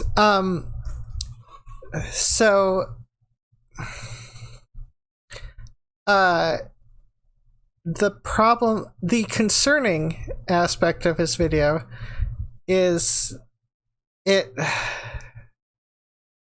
everything about the argument. Well, Rationally Real's videos are incredibly irrational. They require, because he creates an entirely different set of framing. Because sports has traditionally been about competition. We don't nitpick every aspect of a person to decide if it's fair. Now, that being said, if it can't really be a competition anymore, then there's a problem. Why there's weight classes. Real quick, Alex, I'm not trying to be rude. So right now we have Essence of Thought. Welcome to the live stream, Essence. It's a pleasure having you on. I welcome your voice. Essence, I'm going to extend an invitation to you. I am more than welcome. You have people here trying to be fair and balanced to you as much as possible. Like I told everyone here, I don't have anything personally against you. I think everything that you do, in my opinions, is in good nature. I think you're a good-hearted person. If you'd like to give your feedback either here or in chat, you're more than welcome to join us on our Discord. You will find us to be incredibly open and fair in regards to your positions. And also, I will fangirl over you. Oh, I shouldn't have said that. So there's a comment. So I'm going to read their comments verbatim so everyone gets context here. So Essence of Thoughts writes, I gave Woodford an entire month, and I agree with that. You did give them an ample amount of time, Peter Ethel. So I agree with you there. Then he continues, I didn't call Woodford a transphobe until this video 6. And again, I agree with you. I've seen this. Then he continues, June. First video started in April. First time I labeled Woodford a transphobe, June the 15th. Then Zavars writes, great video today, by the way. And Discord is not working on my end. I understand, Peter Ethel. I apologize. If I wish we had the opportunity to discuss this. If anybody here, if you'd like to... Would you happen to have Zoom? Or another... Like, I'm trying to think of other platforms. They're also. Let me just say this real quick. So Peter. So to be fair with you, because I think you are a decent representation of the trans community, and I again have nothing personally or professionally against you. Would you be available? Possibly next week. We would be happy to have you on. So you can give your perspective in relation to the subject. What we can do is we can cut it here, not the live stream, of course. We'll go on to another topic. There's a PC restart possibility, but yeah. We'll see what happens. But if it's amicable to this individual, what we can do is, to be fair, we can make this a topic for next week's show. And we can have them on. They can give their perspective, and we can give our feedback relating to this topic. Would that be fair with everyone here? And I'll see if Peter or Ethel informs me if that would be fair for them as well. Would that be fair with everyone here? Yeah, I'm fine with whatever option gets to have me talking with Ethel. Fuck, I am fangirling. What about Christy and Perfict? Would that be okay with you guys? It'd absolutely be okay with me. We've never actually talked face to face. We're going to be arranging that at some point. Yeah. So Ethel, to be fair with you, I think that would be the best option, because I want to give you the opportunity to speak your mind, to allow you to have a platform, and where you will get some pushback. I'm not going to lie to you. I'm going to be fair and balanced with you as much as possible, but I'm also going, if I feel that it's a bad take, if I feel that it's not correct, I'm of course going to give you adequate pushback, but I also want to give you a fair and available position so you can share your mind, so everyone can hear your opinions in relation to this topic. So if that's amicable to you, I'll be happy to contact you through Twitter or through other means, and we can try to correlate this for next Friday. And yeah, I mean, I've disagreed with Ethel before, as publicly as possible for me, because that's true. I'll disagree with anyone. I'll fight anyone. I just don't want to. I don't want to do injustice to this individual. Oh yeah, no, I agree with a lot of Ethel's points too. I have to be I'm trying to be balanced here, so I'm not going to project what my own bias in regards to this. So as I said, Peter, if you like the opportunity, I will be happy to give you the opportunity next Friday. We'll go over it like we were discussing, and we'll hear your entire position, and then we'll give our own feedback related to everyone in the discussion. So if that's okay with you, I'll get in contact with you as soon as we're done with the show. If that's cool with you, Peter. Ethel. I don't know if the restart has finished. Oh, okay. If that's what you feel is best. Okay. Yeah, I just don't think I don't want to give injustice to the topic, because it's a very important topic that I think everyone's voice should be heard. I'm also going to extend an invitation to other individuals relating to this, because I think this is I'm going to be honest with you. I'm going to be upfront. I'm going to kind of like break the routine that I'm trying to establish here, and I'm going to be very frank about this. I want communication. I want to be a platform and where people that disagree with different things. Like if I have the opportunity to have Stephen Whitford and Peter Ethel on at the same time, I would love that. Not because I want them to argue or do some type of blood sports. I want discourse. I want to mend this community. I don't care if it's the skeptic community, the trans community, I don't care what it is. But I want people to be able to voice their opinions, have a rational discourse in relation to their counterpoints, and then go from there and trying to find some common ground between one and the other. I don't think ever rationality rules would ever come onto this position, our platform, unless we got bigger. But here's hoping. So that's my whole objective with this project, by the way, if anyone wants to know what I'm here for. So, well, I would have to peace out on that. For Stephen Woodford, that's the one. There are three people that I can't talk to. And he's one of them, because of person stuff. I understand, Christy, and I wouldn't hold, and nobody should hold it against you if that was the case. And I promise you, if that ever came to being, which I doubt that would ever, but if it did come to being in that facet, I would be fair with you and tell you a good amount of time ahead. Okay. My basic point, though, what I was basically trying to get at it was just I had a situation where where different friend groups were having their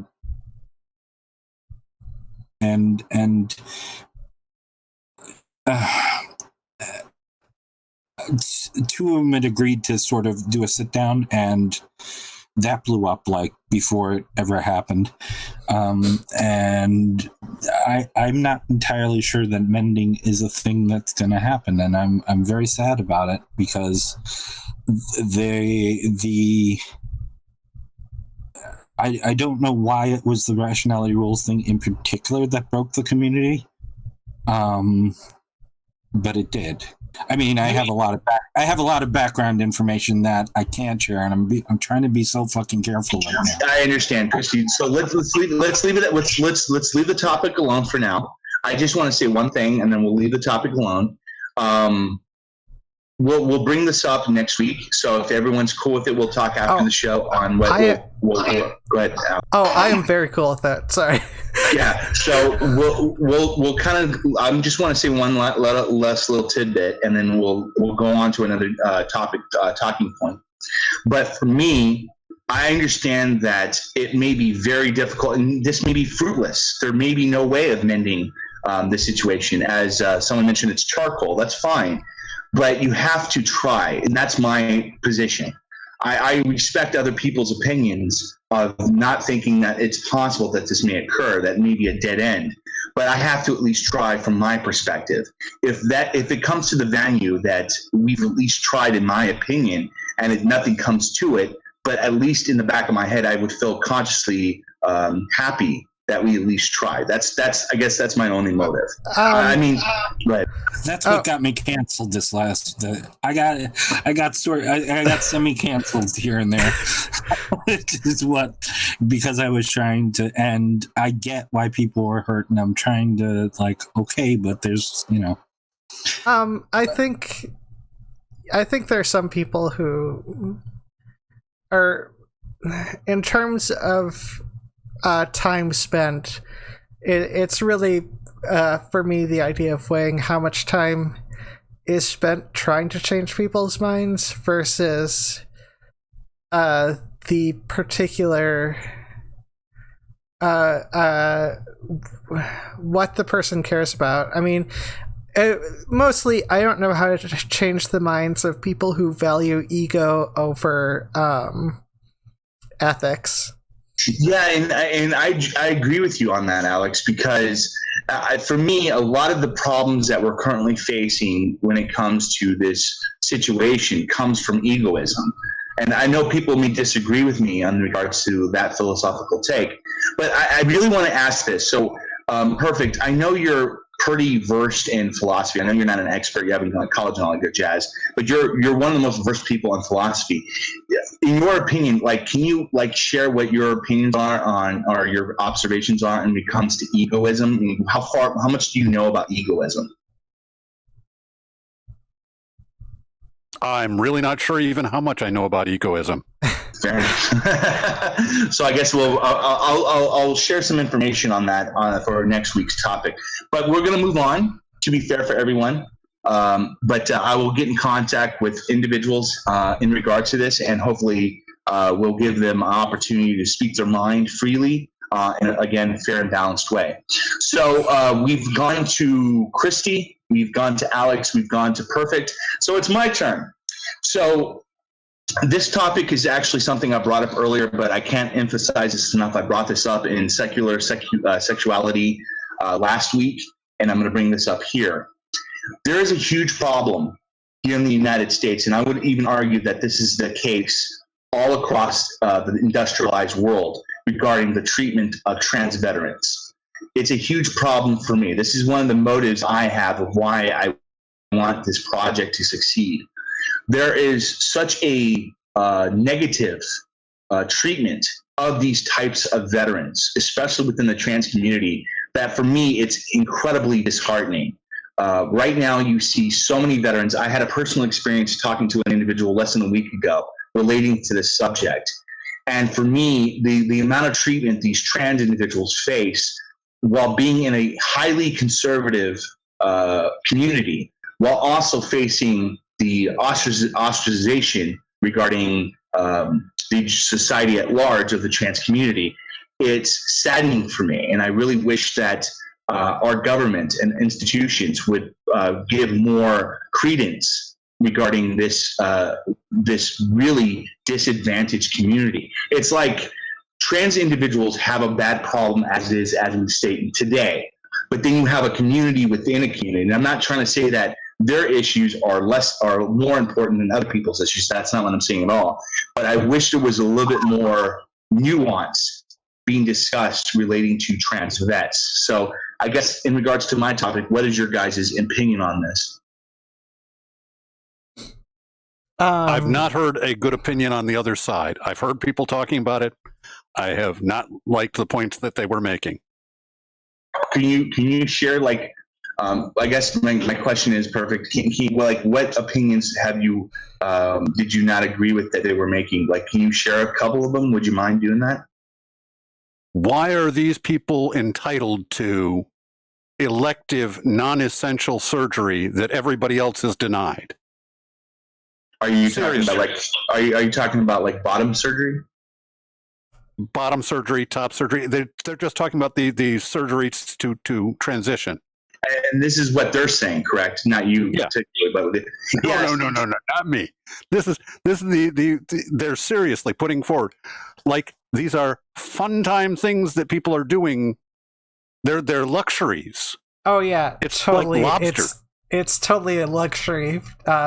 Definitely, definitely the bleeding for a lot, and see, for me, like, speaking on my own experiences going through HRT now, like, one of the reasons why, like, I'm kind of camera shy, but not in a way, is because from my experience, like, I live in a very heavily conservative state, and I live in a very conservative retired veteran, disabled veteran community. Like, I'm not very open about this, and this is one of the problems, like you mentioned, Perfict, in regards to the bottom surgery. The thing that a lot of these individuals don't understand is this is a required treatment.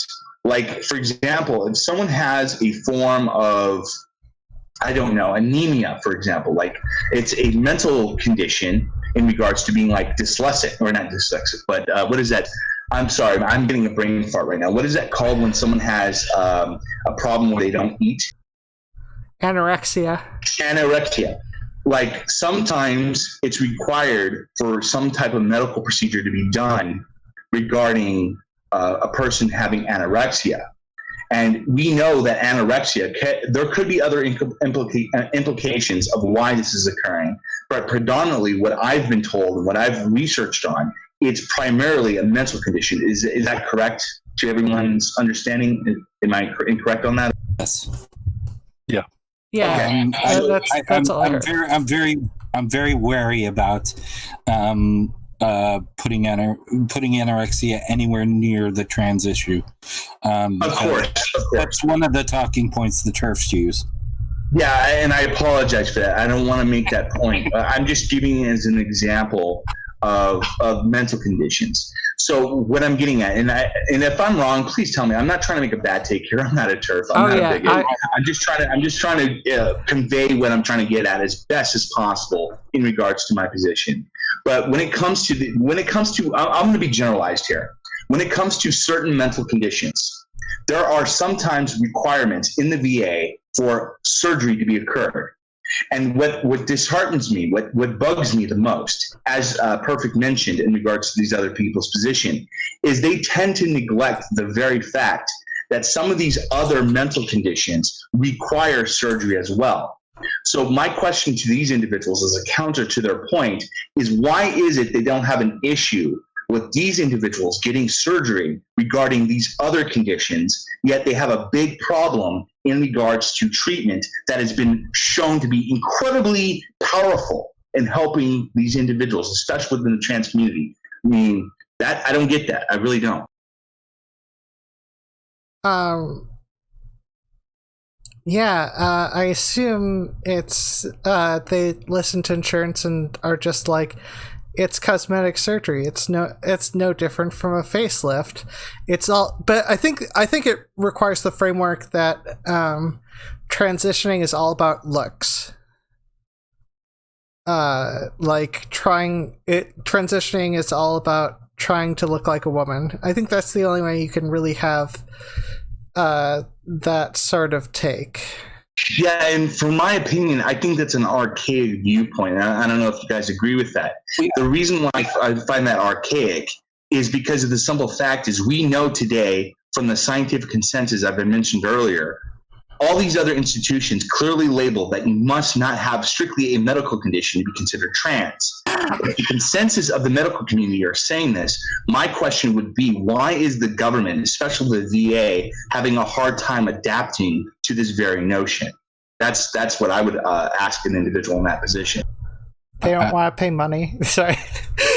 Yeah, I guess that would be a talking point. But again, there's appropriate counters that I can go over at a later time in regards to why that's not a really good counter. There is an archaic model of the way we look at our bodies psychologically, which is called the homunculus model, which is where what our brain sees or feels of our body is generally congruent to how we actually bodies or feel our bodies.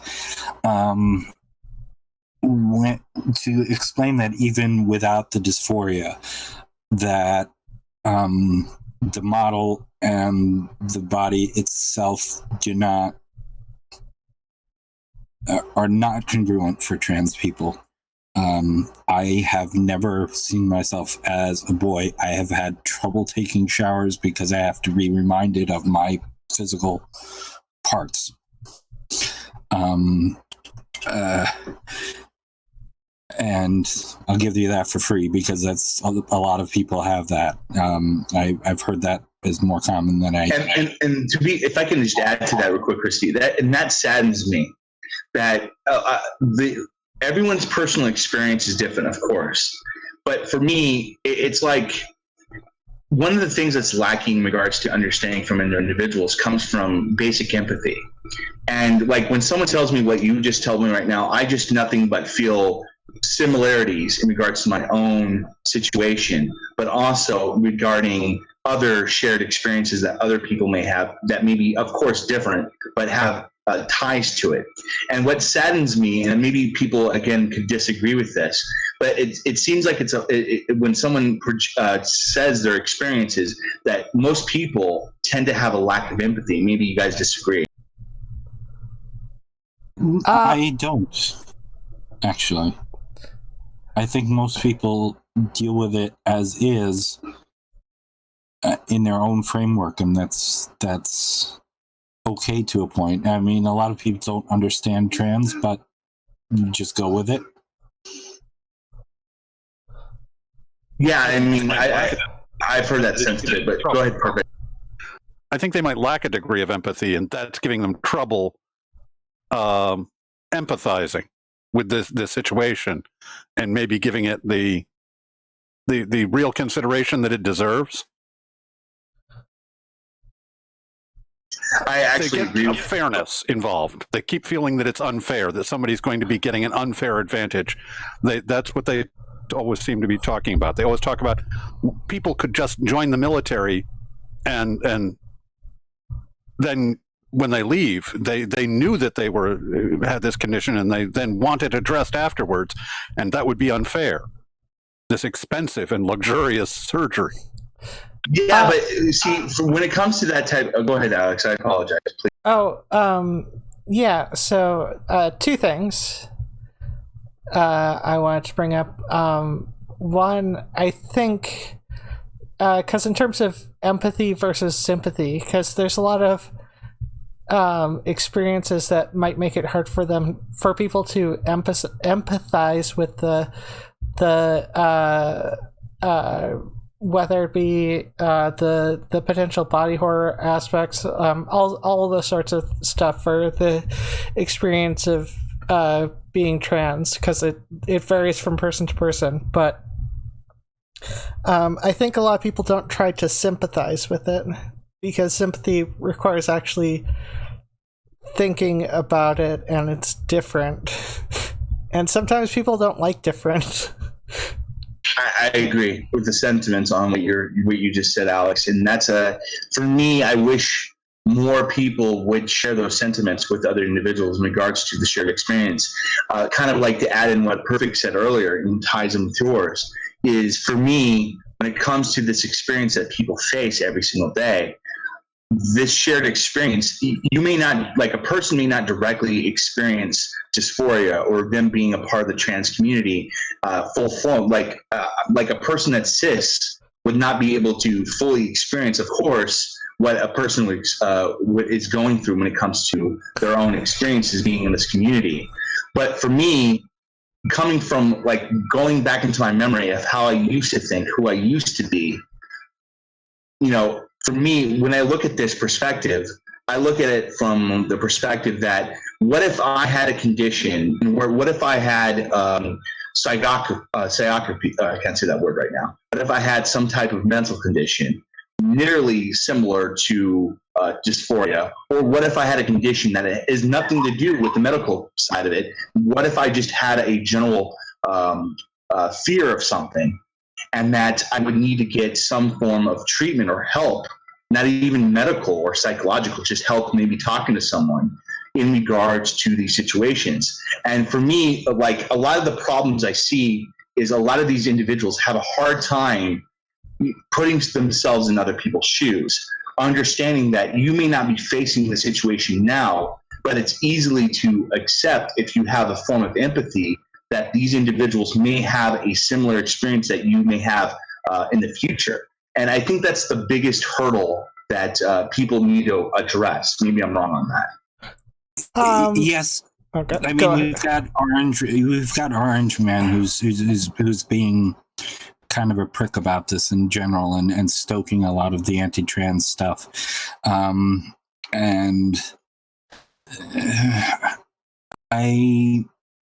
I'm a trans mom in a way to a lot of people, which is a position I like. And one of the reasons why we have you here, Christy, by the way.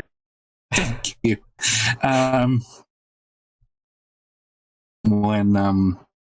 And this is really the only thing I want to say on any of this. It broke my heart when I got a DM from one of my kids who said, it looks like I have to remain an egg for 4 more years. I think I understood, but go, please continue. So I apologize. So because she's in the military, and I will use her proper pronouns, although the military won't, obviously.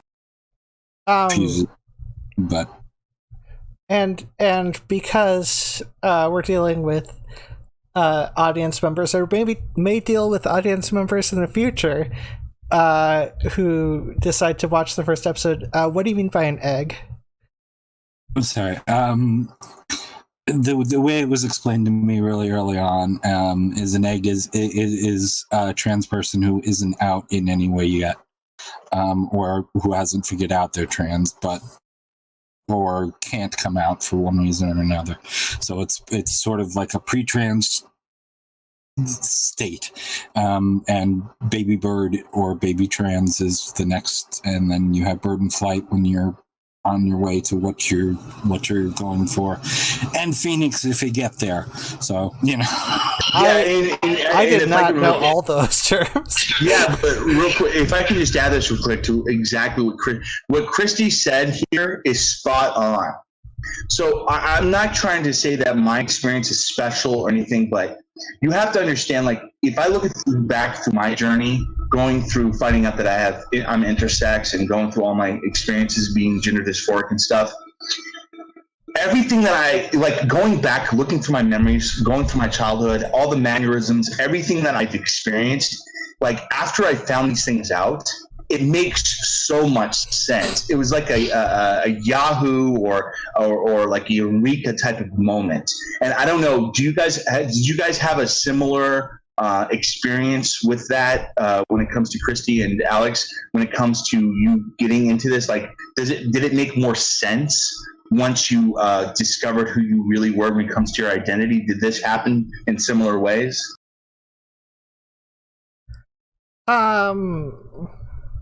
Yeah, although there wasn't a lot for me to think about. With me, I did an episode on queersplaining, and if anybody wants to go listen to that, I made an agreement with a friend of mine in 1989 that neither of us were ever going to come out. And she came out 3 years ago, and I came out just under 2 years ago. So, it's not that my early times make sense, but it's that I was never realizing I was never exactly in. There's always hope. Well, you write like a girl, and you do this like, and there's a picture of me in the class picture in 8th grade where everybody's standing rod stiff, and I'm right in the front row because I was really tiny, and I've got my hand on my hip, and I've got the fierce look. So and yeah, and what astounds me, Christy, is as you're mentioning, is everyone's experience. Like, there was that, like, for me, like, I had this gotcha kind of moment in where like I mentioned, like, everything that I remember in regards to my past, my mannerisms, all the stuff like you mentioned in regards to hand at your hip in that picture, it's kind of like that. Would you agree? Yeah. Okay, for me it was Ron and Half. And it, like, thinking back, like, that was the thing where it's like, well, that and repressing anything so you don't look too feminine in middle school, but that's because of fucking middle school. But Ranma and Half, the manga, because I read the manga, I didn't really watch much of the anime, but a guy falls into the well of the drowned girl and can basically swap back and forth between male and female due to some curse, and he's trying to find a way to stay male forever. And I'm just like, for whatever reason in middle school, when I read it, I was just like, yeah, I'd be fine, like, switching to female mode and just, like, staying that way as much as possible. But I didn't think, well, to be fair, there wasn't a lot of trans information out there. Yeah, I mean, that was, I would imagine, like, we grew up, it was like, you're in your early 30s, correct, Alex? Yeah, I'm 34. Okay, I didn't want to put that out there, but I was okay. No, So I'll put it out there. I'm 37, so I'm slightly older. But we have I think me and Alex, that we'd probably have a comparable situation. Not, of course, exact, but I think that we growing up as in the millennial time frame, we probably had a shared experience. You know what I mean when it comes to that. The World According to Garp was my first information on someone transition. No, the book. The book was bad. Yes, the book was terrible. I know, but that was my first understanding. Real quick, I'm not trying to be rude. Real quick, so let me just put this. So we're going to our close-up section of the show. We haven't got any call-ins. That's unfortunate, but that happens when you get your first show. But before we go into the segment, I want to give the opportunity, because, again, I want to give everyone a fair time. So, Perfict, I want to give you the last word. Do you have any feedback until we go to the last segment in relation to this topic? Do you have any opinions on this? No, except that I really feel that it's ridiculous to be denying this sort of treatment. That my usual response is, and so. Exactly. What if half of the people who would be interested in this sort of treatment used the military as a means of getting it? They joined and served 8 years, and then what would be the problem with that? I agree. Were you anti-military? Yeah, see, for me, I actually completely agree with Perfict on this. If a person wanted to serve their country, put their own life in harm's way to serve their country, and one of the things that that they would not expect but hopefully achieve is getting a treatment for something that may have been tied in with their service, which is possible. I completely 100% agree with the sentiments you put out, Perfict. So real quick, this is called our free flow segment of the show. The way we go here is now we're going to backpedal, go through all the topics we've approached. If there's any points that was made previously that we possibly have missed for the next 30 minutes, we're going to approach it. If anybody has any feedback, we'll also be happy to take in calls in regard to our Discord, as the link is still provided in the Discord in the YouTube chat. But if you have any, this is the segment we're all going to confront. So does anybody want to go back into a topic that we possibly have missed, or a point we missed that you can remember now? Anybody here? I have two memes that I did not pull up during the Contrapoints thing. Okay, so naturally, Contrapoints' attitudes. See, this is where I'm getting like super memey. This is not like good discourse. That being said, Contrapoints' attitude towards trans Twitter and Obi-Wan's attitude is how some of trans Twitter feels about it. But obviously, not all trans Twitter. Not everyone who's trans and is on Twitter agrees with everyone else. And I agree with that sentiment, Alex. I think that we have our own. See, I think this is the biggest issue facing the entire community. I don't care if it's the skeptic community from the trans community. Is we have a hard time embracing other people's experience, and because of that situation, there's a hard time for people to understand where they're coming from. Like, I'm going to be very, very nuanced here. I'm going to try to be vague here. True, I don't call people out. But for me, when it comes to certain individuals, like for me, like one of the big criticisms I have of certain trans individuals who I can clearly label to have a biased viewpoint on this community, is for me, these individuals are doing so because they found an avenue for finding acceptance within a bigoted landscape. They're doing so because they found that shitting on the exact community that they supposedly belong to, it promotes them, it helps them, it betters them, and it's a very self-driven motive, and that bugs the heck out of me. But again, maybe my take is. No. Yeah, I think I agree with a lot of that. Sorry, go on, Christy. Yeah, Rose of Dawn and unfortunately Sarah Michelle, who I really tried to be friends with for a long time, and we got on, but it was too much after a while, and we don't talk about the other one. Yeah, see, real quick, I think we should. Quick, if I can just add this real quick. I actually had an exchange recently with Sarah Michelle. I have nothing personally or professionally against this individual. But my exchange with her is in regards to her transmedicalism. And when I critiqued her on her take regarding the supposed SJW conspiracy, her first indication from my exchange with her was pulling out a victim card. She basically stated, "Oh, you're only critiquing me because of my support of Stephen Woodford." And I'm like, no, this has nothing to do with that. I have my own criticisms of this individual too, as I've already mentioned in this live stream. Legitimate criticisms, and we're going to address next week. But this is, again, for me, I'm gonna name drop in this segment of the show. But for me, when it comes to the transmedicalist viewpoint, I can give multiple arguments of why transmedicalism is exclusionary and harmful from many facets, and I can show evidence on this to anyone. But the problem, like you mentioned about Sarah Michelle, is even when I confront this individual regarding this take, as soon as I approach her on this, she will go to ad homs, she will go to insults, she will go to some form of tactic to deflect any form of criticism toward this individual. Now, this is my personal experience, but has anyone had a similar experience with this individual, or maybe not? Or maybe they have a disagreement?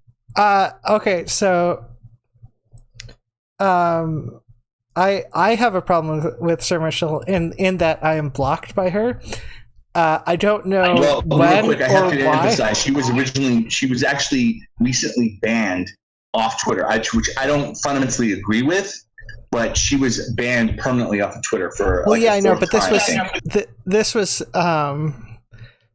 she put the video out, and like, I am more than interested in having a conversation with her and pointing out how she's, in my opinion, she's wrong. If she comes up with a good enough argument, I'm totally fine with that. I had an argument with her on Twitter.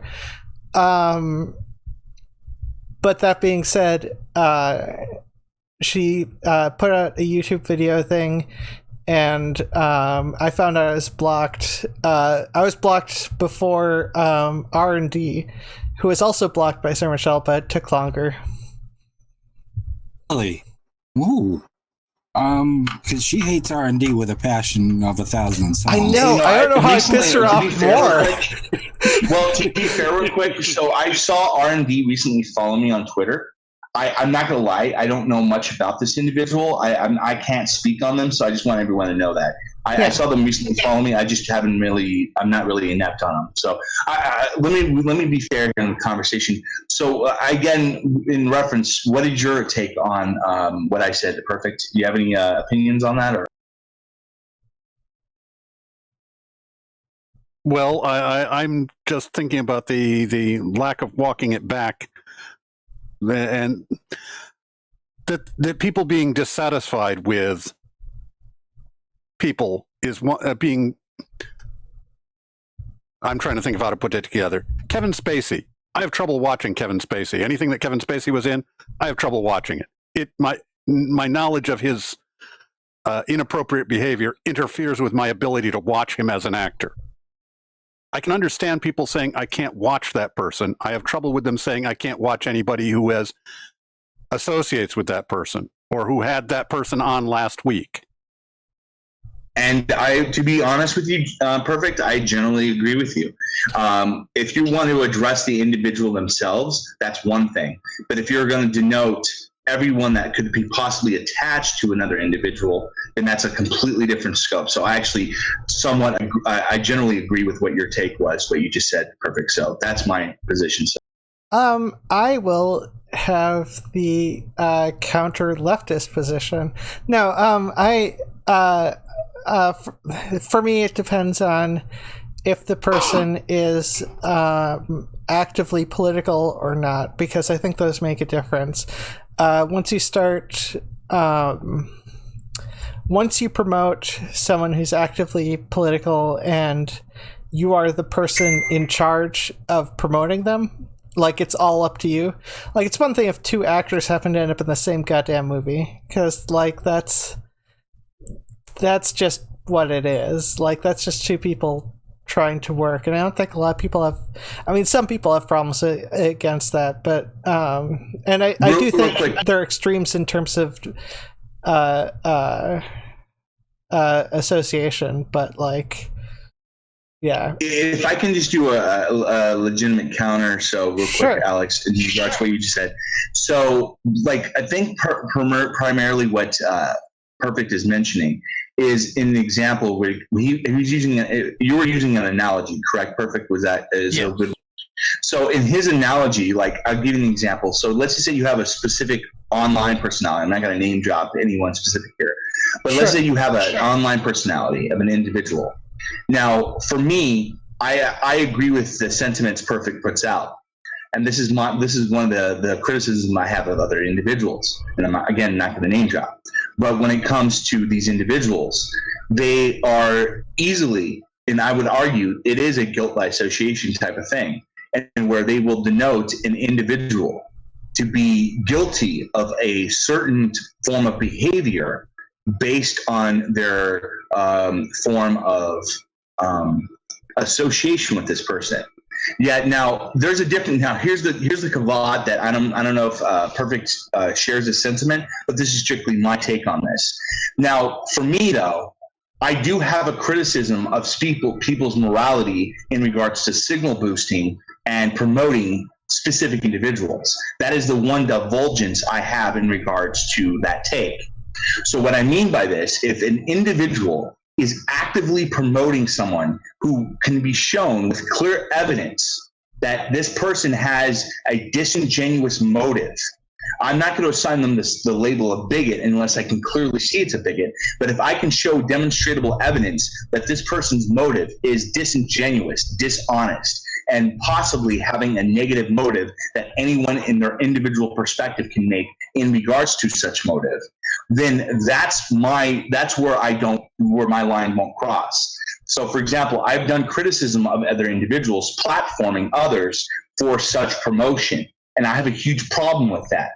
If you're going to promote someone, especially if you have a large platform, you should do due diligence in regards to investigation on their positions and if they are a good faith actor. If you don't, all you're doing is causing more harm. That's my position. Maybe people disagree. So to go to the extreme example, obviously, what if you had Richard Spencer not on as a political role, but just simply on as an acting role? Are you asking me, like, what would I do in that scenario? Yeah, what's your opinion? Well, here's my point, though. Even if you choose to have a person come on in a role that is not typically fashioned to what they're known for, it still does harm. It still does, because they come with baggage. I don't care what it is irrational for me, in my perspective. If someone argues, oh, but there's no baggage attached, BS. I'm sorry, I'm going to call BS on that. If I'm a previous reactionary, if I was a bigoted person in the past, and people are wanting to have discussions with me, like in this platform, and they know that I used to have really bad, bigoted, and really irrational takes in the past, they're willing to accept that I've changed. I've changed my perspective. That's the key factor there. So if Richard Spencer, for example, let's just say he is a white identitarian, white nationalist, so on and so forth in that scenario.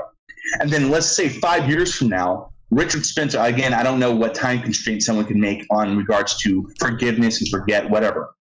But let's just say for the scenario, 5 years from now, a guy like Richard Spencer became an actor. Yes, you should not forget who he was and what he performed or what he did. But if he has shown clear evidence of changing his ways, clear evidence that he's no longer believing in these irrational exclusionary methods that he has promoted for a good portion of his time, he has shown adequate enough evidence that he is completely more of an inclusionary, rational position. Then for me, if you're still going to try to exclude this individual based on that, then I think that's unfair. Well, I told my teenage child, as this was a joke after I don't remember what interview I did that kind of went south really badly. I said I went downstairs and I said I should have Onision on to talk about the Middle East, and I think I got canceled by my child just for the joke of saying.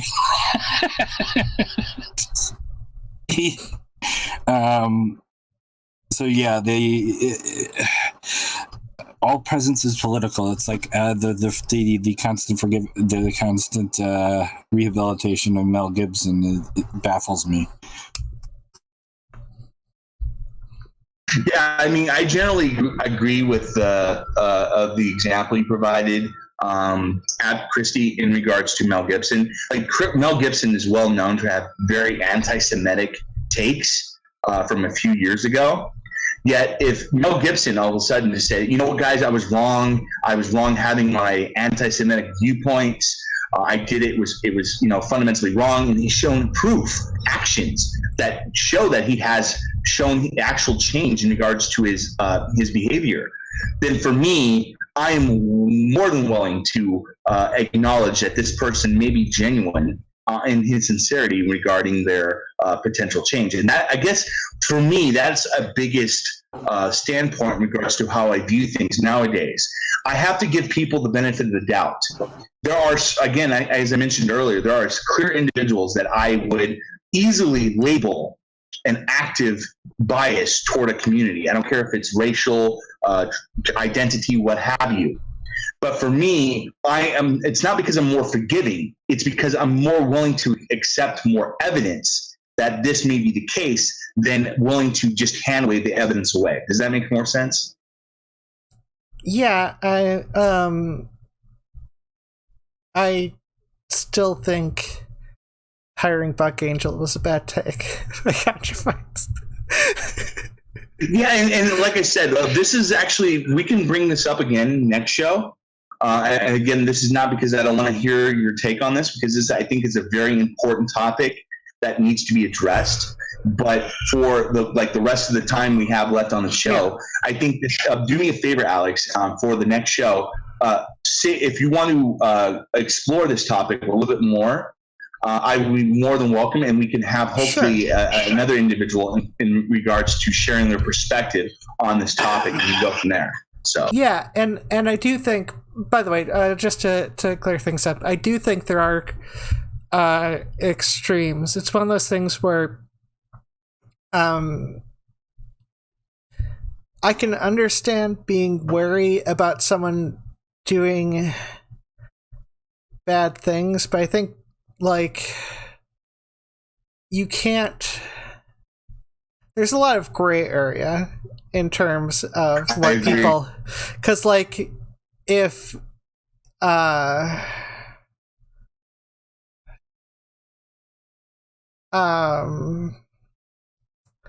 let's, for the sake of making this not super racial, let's put white as the worst for a motive, and let's say Buck Angel is white. It's just really funny using black or white for any of this shit. So, and I don't feel comfortable labeling everything black as bad. I understand. Yeah. So let's say, in this case, Buck Angel is white in this scenario, and Contrapoints would be, I would put Contrapoints as gray for being totally fine with promoting him and then doing a response video where she ignores most of Buck Angel's problems. Not all, but like a lot. And to be fair, real quick, Alex, I think that's a fair critique to have.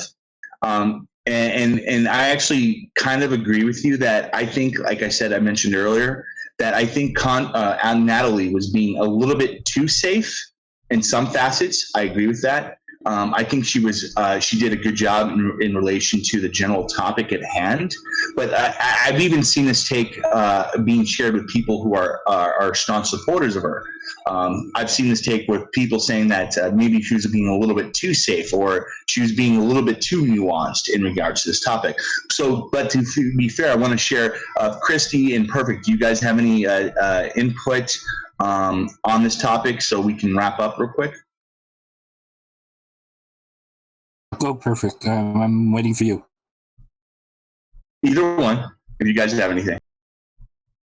You can do it, Perfect. Wait, are you in the bathroom or something? No, I really don't have anything to add. Oh, okay. I've known Perfict for about 9 months. Hasn't it been Perfict since we first discussed on the Yeah, and Perfict is one of those guys. So just to kind of start the wrap up real quick, unless Christy, did you have anything to add? No. Since I'm the one who brought up the guilt by association in relation to who gets to be friends with whom, I would be suspicious of anybody who is friends with Blair White. I mentioned she who shall not be named, but there it is. I would be suspicious of that person. She'll pop up. If you say she's going to definitely pop, because as much as we have maybe our criticism of Blair White, she's still a part of this community. And I want to be very vocal, and I'm pretty sure the sentiment here is shared by every one of the co-hosts. Blair White, we may have our disdain in regards to her takes, regards to her positions, but I would fight for Blair White as hard as I would fight for Alex, and as hard I would fight for Christy, and as hard I would fight for Perfict if he was having that experience as well. So for me, yes. And that's the important piece. Absolutely. That is an absolute thing. I wouldn't be friends with her, but if she had a trans-related problem or a trans-related political thing going on around her, I would stand for. I would. Yeah, I had a good. I had a good little bit of conversation with Sarah Michelle about trans stuff before we went full deep into arguing about sports. I still don't know why I was blocked. Anyway, go on, Christy. Let's do the wrap up real quick. So everyone, I've been having Vosh's picture on for the longest time, so I apologize for everyone watching. So just to do the wrap up here real quick, guys. So I want to make sure everyone has an opportunity to share their positions and platforms on here. So let's start off with Alex. So Alex, I've known you for a good amount of time. Alex is in Discord. She's on Discord, of course, but she's also on Twitch. She's also on Twitter as well. She has you created a YouTube political channel. Is that correct, Alex? Yes. Unfortunately, with a YouTube channel, like, I need over 100 subscribers before I can properly name it. But yeah, basically Ozma In The Dark, anywhere you can find me, I might be there. Instagram, I have an Instagram as well. Twitter's the odd one, because I created it like a couple of years ago, so Twitter's talking to nothing. Although Ozma In The Dark is my official business side of my Twitter channel. And obviously Twitch as well. Twitch.tv/Ozma In The Dark. I tried to make it easier and branded myself, not literally with a iron.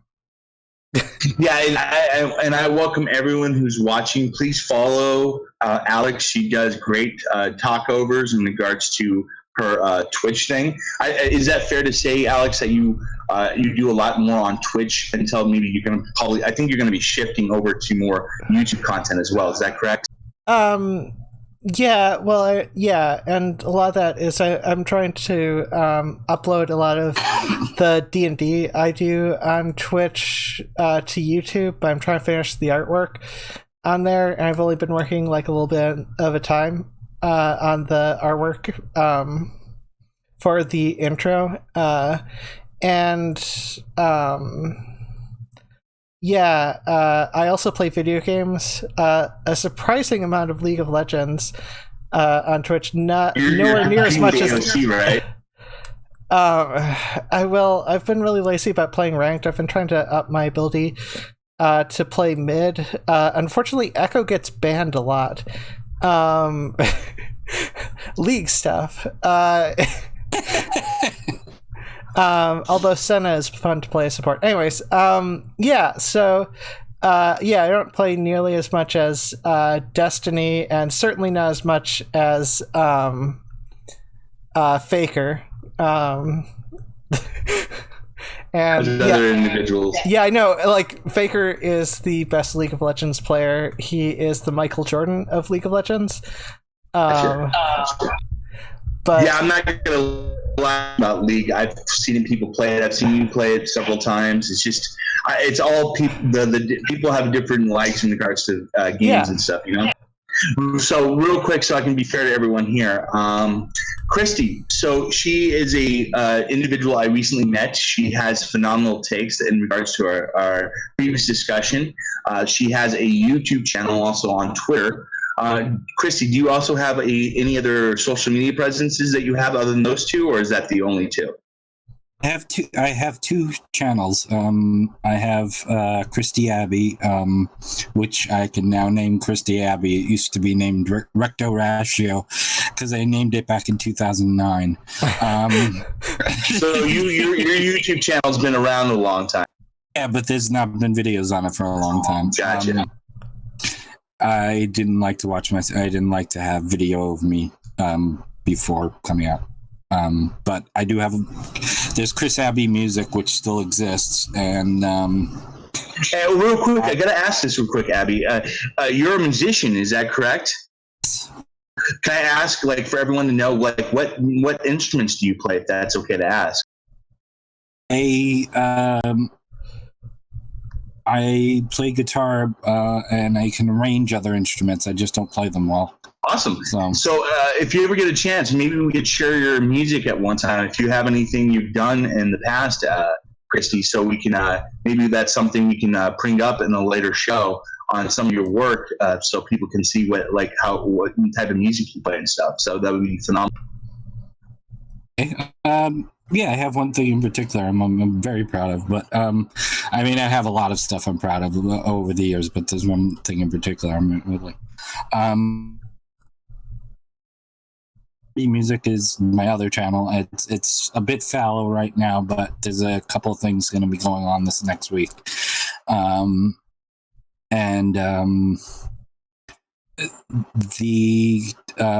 Twitter is at NormalityQuig, also named back in 2009. I was being very pretentious back then. Real quick, just to make sure, I will be updating the description tab below of this video. So Christy's music channel will also be featured on there. So if anybody, I don't think it's there now, guys. But Christy, if you could share that with me after the show, I will be happy to update that so people can be directed to that if they have an interest in that your platform on that. Okay.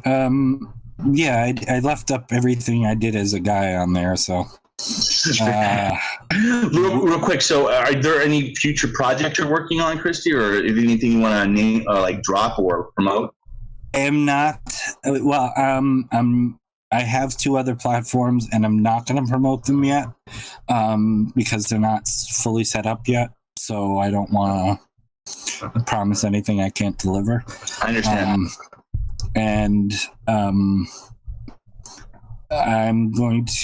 I'm hopefully, me and my the person I write with, we'll be putting out some stuff together soon, too, which would be very nice. Yeah, please make sure you share that information. If you do this collaboration, make sure you, if you can, share it in our general in our Discord, so everyone can get a chance to look at it when that happens. So that I'm actually very interested in that as well. So. If you're post emo, I suppose you'd call me.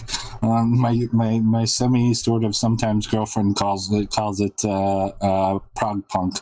So whatever you want to call it, I'm good with that. Awesome. And we have, of course, Perfict, who is our general recipient of discussions in regards to the ACA Discord. I don't think you currently have anything up currently. Is that correct, Perfict? Nope, nothing that's entirely mine to share. Fair enough. I promise everyone that if Perfict ever does decide to have any type of platform or whatever he decides, he's been very kind to share his time with us, not doing any form of promotion himself, but as of the other co-host. But if that ever comes up, I will make sure to update that as much as possible. So whenever you get that, Perfict, I'll be happy to put that up for you. Cool. Thank you. Always. And I'm Rod Clark, also known as Malice Odium. I have a YouTube channel. I share my opinions, and I'm also Twitter. I greatly appreciate everyone who has been participant in this discussion tonight. We've made some great points. I think this is a great start to an amazing project, speaking for the general consensus of a fair and balanced viewpoint of the trans community and LGBT in general. If you have any questions, feel free to hit us up on the Fluid Voice on Twitter, also our YouTube channel. And as always, I greatly appreciate everyone watching. You guys have a great night. And thank you, everyone, for hosting as well. Yeah. Thank you. Yeah, no, you're all wonderful people. It was a pleasure being here. Peace. Plus, have a great night, guys. And it is a wrap. Okay, one moment. I just got a couple of PMs from Peter Ethel, and they're worried about the way they come across live. So they're still going to think about it, but they want to do it, but not sure. Yeah. So one of the things, I don't want to overstep, because you're the point of contact. Like, if they're contacting you, that's great. So here's what I would say: if they don't feel like we're at law.